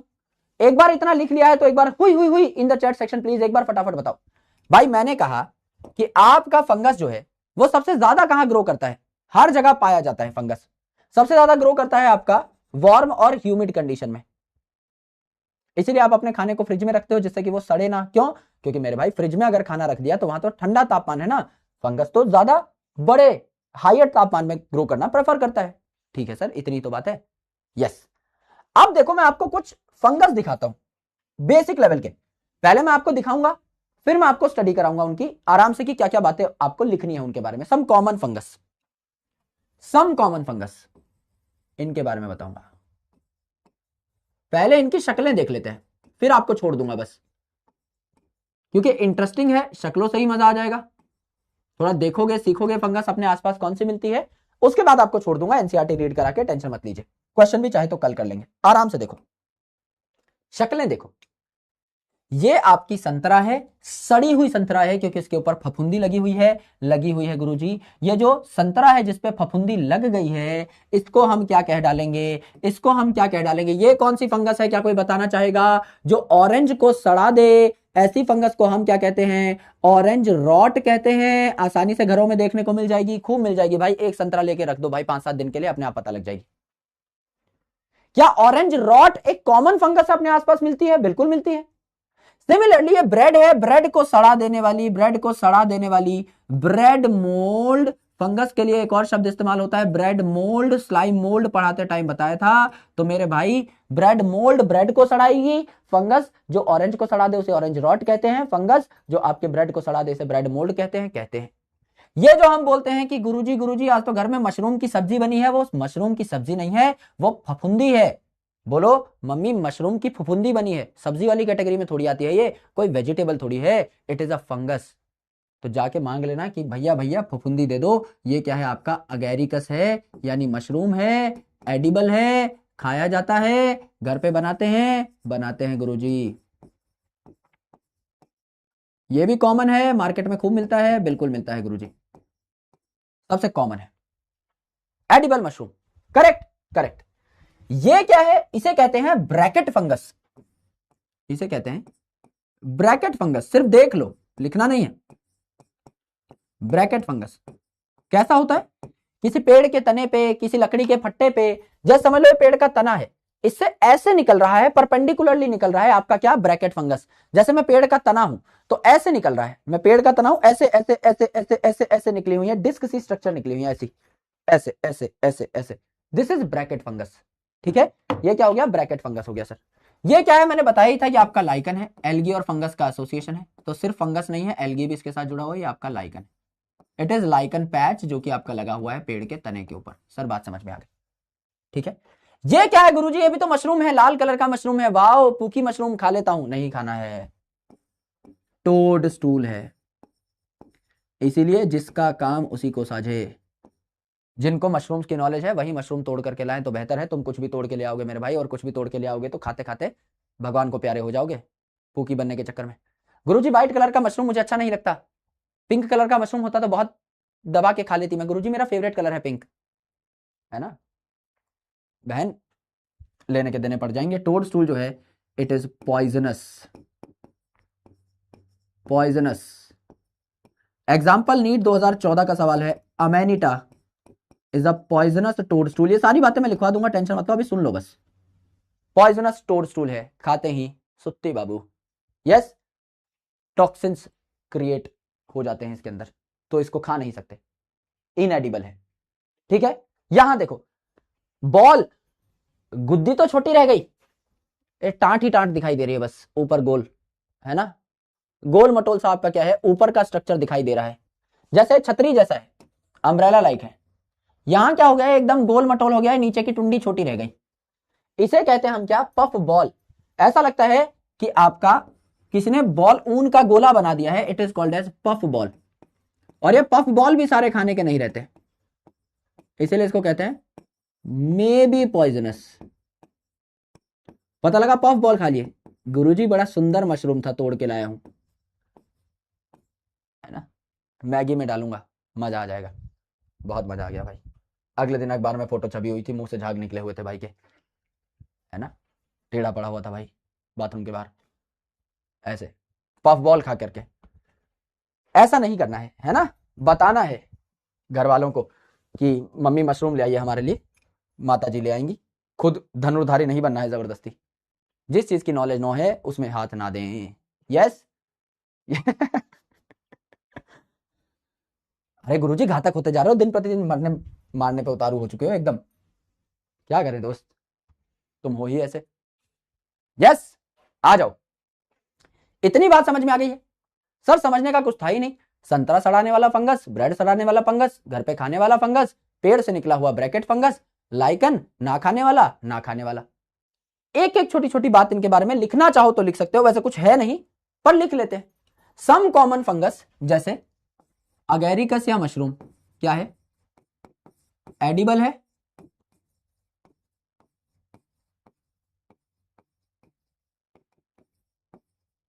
एडिबल है। ठीक है, दूसरा आपका ब्रेड मोल्ड, ब्रेड सड़ाता है, ऑरेंज रॉट ऑरेंज सड़ाता है, सबको पता है। पफ बॉल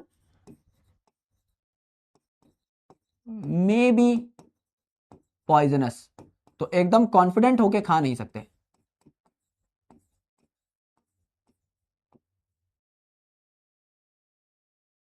करेक्ट, आपका फिर हो जाएगा टोड स्टूल लाइक अमेनिटा, इस पे तो सवाल भी आया हुआ है, पॉइजनस होता है। ब्रैकेट फंगस की सिर्फ शक्ल दिखाई थी तो उसके बारे में नहीं याद करना है, सिर्फ कुछ शक्लें इसलिए दिखाई हैं जिससे कॉग्निटिव विजुअल मेमोरी में बैठ जाए चीजें कि हाँ हमने ऐसा कभी कुछ देखा था, गुरुजी ने बताया था, सुनाया था, और कुछ नहीं। ठीक है गुरुजी, इतनी बातें समझ में आ चुकी हैं, चमक चुकी हैं, बता दो ना, यहां तक सब कुछ ठीक है? यहां तक सब कुछ ठीक है? क्या हम आगे बढ़ सकते हैं? क्या हम आगे बढ़ सकते हैं शेर, बता दीजिए। मॉरल एंड ट्रफल आगे करा देंगे, है ना, वो भी कॉमन फंगस नहीं है ना। मॉरल ट्रफल किसका सुना हुआ है तुम्हारे में से? ये तो वो है जो आसपास दिख जाते हैं, ये तो वो हैं जो कि या तो आसपास दिख जाते हैं, बहुत कॉमन है, या तो सुना होगा या देखा होगा, it is that common. Moral and truffle आगे पढ़ेंगे, एस्कोमाइसिटीज जब पढ़ाऊंगा तब, करेक्ट। जब क्लासिफिकेशन होगी तो बाकायदा कुछ और चीजों के बारे में आप जानकारी जुटा रहे होंगे। देखो मैंने बहुत ज्यादा लेयरिंग नहीं करी है, मैंने वही चीजें बताई हैं जो मुझे लगता है आपको पता होनी चाहिए। फॉर एग्जाम्पल फंगस जो है एक यूनिक किंगडम है क्या? नई किंगडम है, बिल्कुल सबसे एंड में आई थी, पांचों किंगडम में से हेट्रोट्रॉफिक ऑर्गेनिज्म यहां पाए जाते हैं। They have great diversity in morphology and habitat, चाहो तो ये बात लिख सकते हो, बाकी जब मैं इसका स्ट्रक्चर बताऊंगा और पता लग जाएगा। क्या मॉर्फोलॉजी अलग अलग प्रकार की होती है? सर पेनिसिलियम मल्टीसेलुलर है, ईस्ट यूनिसेलुलर है, अलग अलग प्रकार के स्ट्रक्चर होंगे। हैबिटेट भाई अलग अलग जगह पर पाया जाता है, कोई पेड़ के तने पे पाई जा रहा है, कोई घास में मशरूम उग रही है, अलग अलग जगह पाए जा सकते हैं, कोई हमारे स्किन पे बैठा है पैरासिटिक है, तो अलग अलग जगह पाए जा सकते हैं। मैं लाइन लिखवा भी दूंगा, कोई टेंशन नहीं। जैसे ब्रेड को सड़ाने वाला ब्रेड मोल्ड, ऑरेंज को सड़ाने वाला ऑरेंज रॉट, जो मशरूम हम लोग कॉमनली खाते हैं वो अगेरिकस, जो टोडस्टूल हमें नहीं खाने चाहिए जहरीले, ये भी तो फंगस है। अगर आप देखो तो व्हाइट कलर के स्पॉट आ जाते हैं मस्टर्ड के पत्ते पे, काले मस्टर्ड पे सफेद स्पॉट आ गए, ये पैरासिटिक फंगस की वजह से आते हैं। उस पैरासिटिक फंगस का नाम क्या बताया था? एल्ब्यूगो। अधिकतर आपके मल्टी सेलुलर होते हैं फंगस, पर यूनिसेलुलर भी होता है, जैसे कि ईस्ट जो कि ब्रेड और बियर बनाता है, क्योंकि यही बेकर ईस्ट है, यही ब्रीवर ईस्ट है। ये आपके डिजीज भी कॉज करते हैं अलग अलग प्लांट और एनिमल में, जैसे आपका रस्ट, ब्लैक कलर की रस्ट कॉज करते हैं गेहूं पे कौन? पक्सीनिया ग्रामिनेस ट्रेटी के नाम के फंगस। और ये एंटीबायोटिक यानी दवाई भी बनाते हैं, जैसे कि आपका पेनिसिलियम। ये कॉस्मोपॉलिटन होते हैं, यानी हर जगह पर देखने को मिलते हैं, लेकिन सबसे ज्यादा वार्म और ह्यूमिड प्लेसेस पे ये पाए जाते हैं, यानी वार्म और मॉइस्ट प्लेसेस पे पाए जाएंगे। इसीलिए हम अपना खाना रेफ्रिजरेटर में रखते हैं, जिससे उस पर फफूंदी ना लगे। सारी बातें कवर हो चुकी हैं बेसिक लेवल पे, करेक्ट। एक लाइन बस हमने देखी कि मॉर्फोलॉजी एंड हैबिटेट इनकी डिफरेंट होती है, इसको मैं ऐड करा देता हूं और रेफरेंस दे देता हूं, है ना। आपने क्या लिखा? Fungus very in morphology and habitat. अलग अलग प्रकार के फंगस क्या अलग अलग दिख सकते हैं? दिख सकते हैं। हालांकि मॉर्फोलॉजी में आप और भी पॉइंट पढ़ेंगे अभी कि इनके अंदर हाइफा कैसा होता है, सिनोसिटिक है, सेप्टेट है, एसेप्टेट है, कैसा होता है। पर फिर भी अभी तक के पॉइंट से भी अगर मैं दिमाग लगाना चाहूं तो दिखने में क्या यूनिसेलुलर ईस्ट अलग होगा, गोल मटोल दिखेगा? क्या ईस्ट अलग दिखेगा? दिखेगा। एंड मल्टी सेल्यूलर पेनिसिलियम अलग दिखेगा? अलग दिखेगा सर, इससे तो अलग ही दिखेगा, कैसा भी दिखे ईस्ट से तो अलग ही दिखेगा ना। और सेल है, कुछ तो आएगा, कुछ तो बनेगा। हाँ सर अलग तो दिखेंगे, तो डाइवर्सिटी है तो सही। हैबिटेट में भी डाइवर्सिटी आ जाती है, क्योंकि ऑन ट्री स्टंप ये पाए जा सकते हैं, पेड़ के तने पे ग्रो कर रहे हैं, जैसे कि आपका ब्रैकेट फंगस।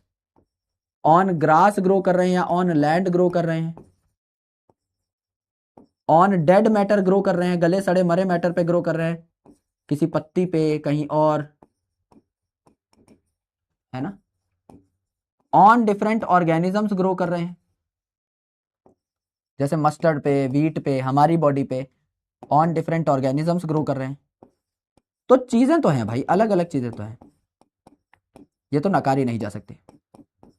करेक्ट, करेक्ट है सर, एकदम करेक्ट है। यस यस सर, इतने से भी हमने ये बात निकाल ली, कोई टेंशन है नहीं। लिखने का टाइम दूंगा, डोंट वरी। पहले और देख लेते हैं हमने क्या क्या सीख लिया है, क्या क्या पढ़ लिया है। लिखने का टाइम दे देंगे, डोंट वरी। हमने कहा ईस्ट को छोड़ करके, ईस्ट क्योंकि यूनिसेलुलर है ना, जो कि यूनिसेलुलर है, बाकी फंगस फिलामेंटस होते हैं। चैप्टर लिविंग वर्ल्ड में ही बताया था और अभी भी समझाएंगे क्योंकि हमने स्ट्रक्चर नहीं देखा है अभी आपके फंगस का। तो फंगस पतले लंबे धागे जैसे होते हैं, जैसा मैंने आपका लाइकन में और माइकोराइजा में बताया। तो ये फिलामेंटस होते हैं, पर ये पॉइंट आगे भी रिपीट होगा क्योंकि अभी हमने स्ट्रक्चर देखा नहीं है। तो अभी हमने पढ़ा नहीं है हाइफे के बारे में, माइसीलियम के बारे में कि कैसे होते हैं, तो इनको छोड़ दो। सेल वॉल जो है आपकी फंगस की, ये काइटिन की या पॉलीसेकेराइड की बनेगी? बिल्कुल बनेगी। मोस्ट फंगस जो है ये अपना खाना नहीं बना सकते, हेट्रोट्रॉफिक होंगे। तो या तो ये मेरे भाई ऑर्गेनिक मैटर को इनऑर्गेनिक मैटर में कन्वर्ट कर रहे होंगे यानी सेप्रोफिटिक होंगे, या फिर ये प्लांट और एनिमल में बीमारी कॉज कर रहे होंगे, जैसे हमारे अंदर फंगल इन्फेक्शंस हो जाते हैं। एंड प्लांट में आपने मस्टर्ड का और वीट का एग्जांपल देखा। या ये मेरे भाई सिम्बायोटिक एसोसिएशन भी दिखा सकते हैं एल्गी के साथ, जैसे कि लाइकन के केस में, and root of higher plant के साथ, जैसे कि माइकोराइजा के केस में। ये बात समझ में आ गई। अब पॉइंट बचता है कि इनका स्ट्रक्चर कैसा है और रिप्रोडक्शन कैसा है, बस इतनी बात बचती है। तो फंगस की क्लासिफिकेशन की और फिर हम लोग रुख कर सकते हैं बहुत आसानी से। कितना छोटा पार्ट बचा है फंगस का, सोच के देखो। आज हमने किंगडम प्रोटिस्टा तो कंप्लीट की ही की, लेकिन किंगडम फंगस के इंट्रोडक्शन का भी हमने ऑलमोस्ट 70% पार्ट कर लिया। 2 पॉइंट बचे हैं बस हमारे।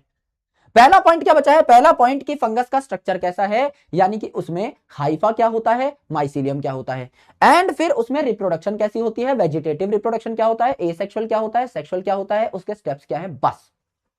एंड देन आफ्टर हम लोग आगे बढ़ रहे होंगे एंड डिस्कशन कर रहे होंगे क्लासिफिकेशन ऑफ फंगस की। बस खेल खत्म हो जाएगा, दैट्स इट, कुछ करने की जरूरत नहीं, इतने में ही खेला समाप्त हो जाएगा। करेक्ट है, एकदम करेक्ट है सर, एकदम करेक्ट है। बस बस छोड़ दिया भाई, छोड़ दिया। आइए इतना नोट कर लीजिए, इतना नोट कर लीजिए, और उसके बाद लिख दीजिए सुत्ती बाबू इन द चैट सेक्शन, जिससे हम लोग कुछ क्वेश्चंस करें और फिर आपकी छुट्टी कर दें। बस अभी तक जितना पढ़ा है इसके क्वेश्चन सॉल्व करके देखते हैं, फिर छुट्टी कर देंगे आपकी। फिर हमारी सैटरडे को क्लास है ना। तो सबसे पहले तो आप नोट करें तब तक, मेरी सारी बहनों को मेरी तरफ से हैप्पी रक्षाबंधन, हैप्पीएस्ट रक्षाबंधन। तो मैं और मेरी दीदी कल बैठ के डिस्कशन भी कर रहे थे कि क्या किया जाए, क्योंकि आप में से कई सारे लोगों के मैसेजेस आना स्टार्ट हो चुके हैं कि सर हम आपको विश करना चाहते थे, but it is like literally not possible कि मैं हर किसी को इंडिविजुअली रिप्लाई कर पाऊँ, क्योंकि बहुत सारे मैसेजेस आते हैं, you know that very well, है ना। सबको ट्रैक कर पाना भी बहुत मुश्किल है। तो यही है कि बस मैंने अपनी बहन को, हम लोगों ने एक आइडिया लगाया कि एक राखी अलग से फ्रॉम जारविस समाज, जारविस बहनों की तरफ से मेरी बहन मुझे बांध देगी, and I will definitely post it on Instagram और on different social media handles, जिससे कि आपका प्यार मेरी कलाई तक पहुंच सके एंड मेरी जो बेस्ट विशेष है वो आप तक पहुंच सके। तो इसको हम लोगों को थोड़ा वर्चुअली रखना पड़ेगा, लेकिन जब भी हमारी मुलाकात होगी we will definitely share the moment, लेकिन अभी के लिए हम लोगों को थोड़ा सा वर्चुअली ही काम चलाना पड़ेगा। तो ये एक जुगाड़ मैंने लगाया है, यही हमने निकाला। क्योंकि पहले जब मैं थोड़ा सा ऐसे बहुत कम स्टूडेंट्स को पढ़ाता था ना, अभी देखो मास में हम पढ़ा रहे हैं, मैं शुरू से ही यूट्यूब पे फ्री में पढ़ाता था। तो पहले जब मेरे बहुत कम सब्सक्राइबर थे, 10-20 हजार सब्सक्राइबर थे ना, तो मैंने एक बार क्या किया था, अपना एड्रेस डाल दिया था कि जो भी मेरी बहनें हैं, जो स्टार्टिंग से ही मैं स्टूडेंट्स को ऐसे ही ग्रीट करता था कि आप मेरे को राखी भेज देना। तो उस टाइम पर भी मेरे को 100 राखियां रिसीव हो गई थी। तो I need to keep that video private, क्योंकि उसमें मेरा एड्रेस मैंने ऑब्वियसली रिवील कर दिया था।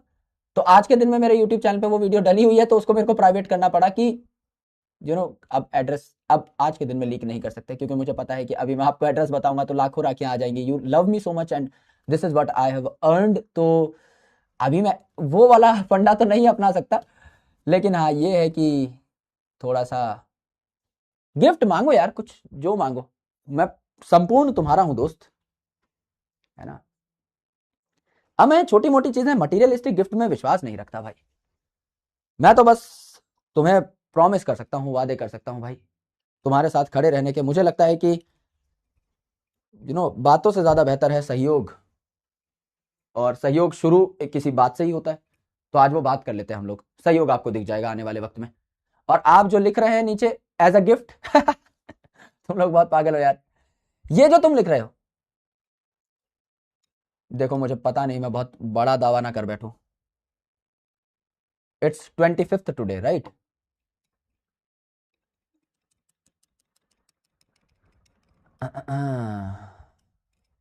ठीक है भाई, तुम मुझे 10 से 15 दिन का टाइम दे दो। आज मैं अपनी सारी बहनों को एंड भाइयों को प्रॉमिस कर रहा हूं, ये जो आप चैट सेक्शन में लिख रहे हो, मसाला रिवील ना हो जाए, इसलिए सिर्फ अपने अंदर गुट में ही ये बातें रहें। ये जो आप लिख रहे हो इन द चैट सेक्शन, जो सबसे तेज चीज उड़ रही है, 15 दिन के अंदर अंदर I will give you some notification, promise. ठीक है, डन हो गया, कर देंगे। अब जैसे करेंगे वो मेरे को पता है करने में मेरी हालत खराब हो जाएगी, पर अब जो है सो है। ठीक है, ये जो आप लिख रहे हो इसके ऊपर काम हो जाएगा। 15 दिन में we will definitely start something, है ना कुछ आपको ऐसी नोटिफिकेशन मिलेगी जिसमें आपको मजा आ जाए, स्वाद आ जाए। मैं खुद आकर के अपने लेक्चर में बता रहा हूँ। ठीक है, और कुछ अच्छा करेंगे भाई, इसीलिए मैं इतना टाइम ले रहा हूं, वरना मैं बोल देता, आज मैं बोलने को बोल देता, मैं अनाउंस कर देता, कोई दिक्कत नहीं है, देखी जाएगी। मैं बोल देता कि हाँ भाई कुछ करेंगे, but if I am making something I make sure कि वो प्रॉब्लम सॉल्विंग हो। मैं रैंडम कुछ भी नहीं बनाता, यूट्यूब पे भी मैं रैंडम कुछ भी नहीं बनाता कि मैं आया मैंने कुछ दे दिया, नहीं। It should be problem solving for all the students, कि कोई किसी चीज को देखे तो उसके दिमाग में, जहन में रहे चीजें for a longer time, and उसकी प्रॉब्लम इस लेवल पे सॉल्व हो कि वो थैंकफुल रहे, हमेशा गरिया के ना जाए। तो वो काम मैं करता ही नहीं, तो इस पे मैं प्रॉमिस करता हूं, I take this thing on me. तो सबके लिए, संपूर्ण जारवे समाज के लिए जो काम है, ये 2 काम लिख रहे हो आप, एक मैं अभी 15 दिन में इनिशिएट कर दूंगा, और दूसरा वाला जो आप लिख रहे हो उसमें टाइम लगेगा, but I promise that as well. तो मेरी तरफ से दोनों प्रॉमिस ले लो, दोनों प्रॉमिस। ठीक है, एक में थोड़ा कम टाइम लगेगा, एक में थोड़ा ज्यादा टाइम लगेगा, but I start both of the things, और बहुत शानदार बनाऊंगा। और मैं बना रहा हूं तो भाई दम लगा के बनाऊंगा, एकदम रातों को जग जग के, लेकिन भाइयों के लिए कुछ ताबड़तोड़ चीज तैयार करेंगे, पक्का प्रॉमिस। ठीक है, आ जाओ भाई, क्वेश्चन पे आ जाओ। आई होप आपने बातें लिख ली होंगी। ठीक है, ठीक है। कौन सा फंगस है जो यूनिसेलुलर है? कवि कहते हैं कि फंगस फिलामेंटस होते हैं, with exception of which is unicellular. यानी अधिकतर फंगस फिलामेंटस हैं, यूनिसेलुलर कौन है ये बताइए। करेक्ट, जो आप लिख रहे हो जाएगा, पक्का पक्का प्रॉमिस, भाई की तरफ से प्रॉमिस। यस यस, आई। तो उत्तर क्या हो जाएगा भैया? ईस्ट हो जाएगा। सैक्रोमाइसिस एक्सेप्शनल है, एक्सेप्शनल है, एक्सेप्शनल है, यूनिसेलुलर है। उत्तर मिस्टर सुत्ती हो जाएगा। 93% लोगों ने कर दिया है। अगला और भी आसान है, जल्दी जल्दी मार्क करके, क्योंकि आज बेसिक कॉन्सेप्ट्स पढ़े हमने और वो भी पूरे नहीं पढ़े। हमने कहा fungal cell wall is composed of, fungal cell wall किसकी बनी है? काइटिन एंड पॉलीसेकेराइड की बनी है। काइटिन खुद में ही मॉडिफाइड पॉलीसेकेराइड है, सेल्यूलोज की होती है आपकी प्लांट के अंदर। लिग्निन और सुबरिन आपको पढ़ाया जाएगा एनाटॉमी ऑफ फ्लावरिंग प्लांट के अंदर। यहां पर chitin and polysaccharide, mister B becomes the right answer. Yes गुरुजी। आईफोन चाहिए मेरे पे, खुद नहीं है, मैं सैमसंग का फोन यूज कर रहा हूं भाई, वो पैरेट ग्रीन कलर का, तोतिया कलर का। तुमको मैं आईफोन दिला दूं, है ना? मैं खुद पे तो है नो तो मैं आईफोन में दिलाऊं कहां से? How can you expect me to give you an iPhone when I personally don't have an iPhone for myself? कैसे जीवन में इतना पगलाए हुए हो भाई, है ना? कुछ तो आधार होता है ना हर चीज का। 92% लोगों ने कर दिया है भाई। मजेदार सवाल है, आ जाओ देख लो भाई, जल्दी हो जाएगा। चूज द करेक्ट स्टेटमेंट, सही बातें बता दो ना। Fungus prefer to grow in warm and humid places, हर जगह पाया जाता है, पर प्रेफरेंस क्या है? वार्म एंड ह्यूमिड प्लेसेस, गर्म एंड ह्यूमिड प्लेसेस, चाहे मॉइस्ट लिख दो चाहे डैम्प लिख दो, सही बात है सर, अच्छी बात है। टोडस्टूल बैक्टीरिया है, टोडस्टूल गुरुजी अमेनिटा वगैरह आपका फंगस में आते हैं। ये दिख रहे थे आपके मशरूम जैसे। Yeast are used to make bread and beer, yeast से ब्रेड एंड बियर दोनों बन सकते हैं, यही बेकर ईस्ट है, यही ब्रीवर ईस्ट है।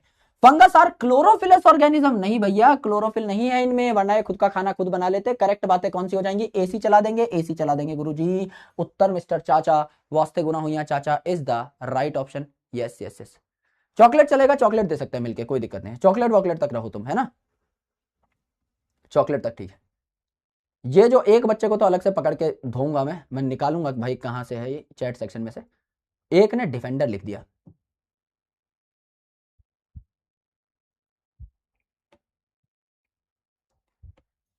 शर्म बेच करते तो गोलगप्पे खा गया भाई 10 के 6 इतने में ही बिक गई शर्म सारी की सारी। गुरुजी हम पे तो इतनी ही थी, 10 के 6 गोलगप्पे लगा लिए, पपड़ी एक्स्ट्रा दी, एक्स्ट्रा लज्जा की। बहुत बढ़िया मास्टर जी, टुक टुक में घूम रहे हैं। कुच्चू पुच्चू ने तो कहर ढा रखा भाई आज, वाह। ये सवाल कर नहीं पाओगे, ये सवाल कर नहीं पाओगे, ये सवाल कर नहीं पाओगे, ये सवाल नहीं कर पाओगे, ये सवाल नहीं कर पाओगे, ये सवाल नहीं कर पाओगे, बस इतना ही है। कुच्चू पुच्चू ने टॉप ना कर दिया हो लग रहा है। तनिष कुमार आर्या, दाल तड़का, SA का नाम बताइए, हेलिक्स क्रिस्टा, Nimrat Kaur, Ashish, doctor Bhavishya, Meet and Priyanka are in top ranks. सभी को बहुत बहुत शुभकामनाएं, सभी अच्छे से रक्षाबंधन मनाएं। यस यस गुरुजी, बात समझ में आ गई है। यस, यहां तक मेरे सारे भाइयों को क्लैरिटी आई। अगले कुछ लेक्चर्स रुला देंगे भाई तुम्हें, अगर तुम अटेंटिव नहीं हो तो।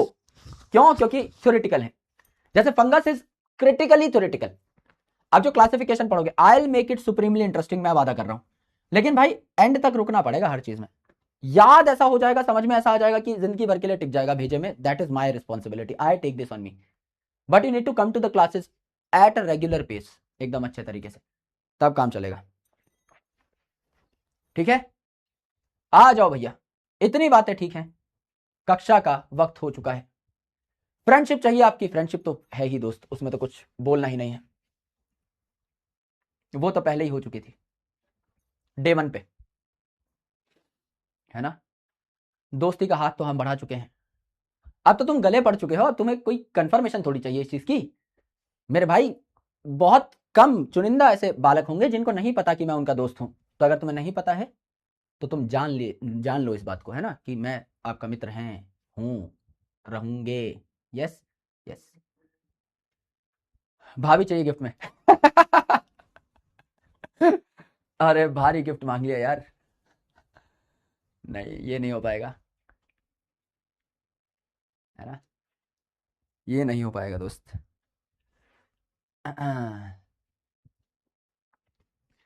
और बताइए, चलो गाना कौन सा गुनगुनाए बता दो ना, बताओ दोस्त, कहाँ गला फाड़ा जाए, किस गाने की बैंड बजाई जाए आज, बता दीजिए। बताओ दोस्त, बताओ बताओ बताओ। क्यों मत पूछा करो बस, हर चीज का क्यों का जवाब नहीं है ना। हम्म।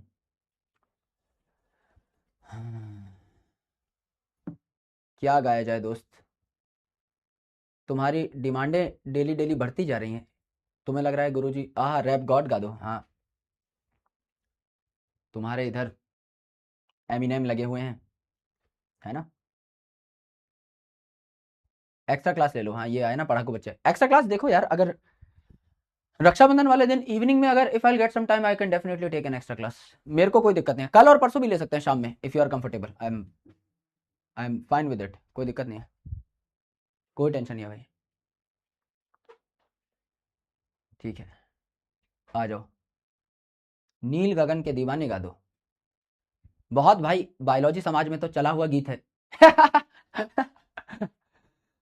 सब हम बायोलॉजी वालों ने गुट बना के इस गाने को बहुत बार बर्बाद किया है, और अच्छा भी गाया है ना। महिला समाज ने ठीक गाया है, आज हम करेंगे खराब ठीक है, गा दो गुरुजी। हाँ ले लो भाई, ले लो यार, गा देंगे, है ना, कहीं डालना मत बस। हाँ,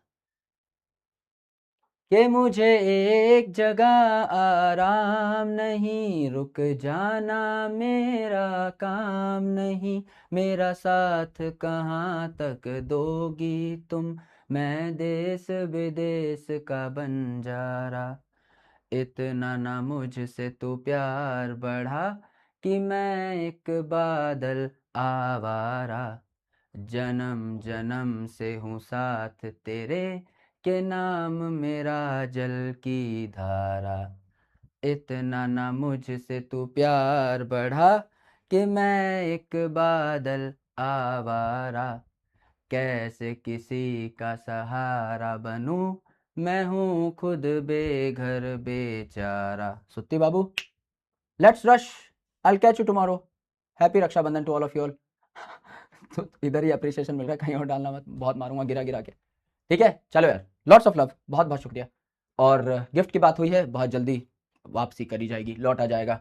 ठीक है, चलो, शेर और चीतों को bye bye, take care, good night, bye bye.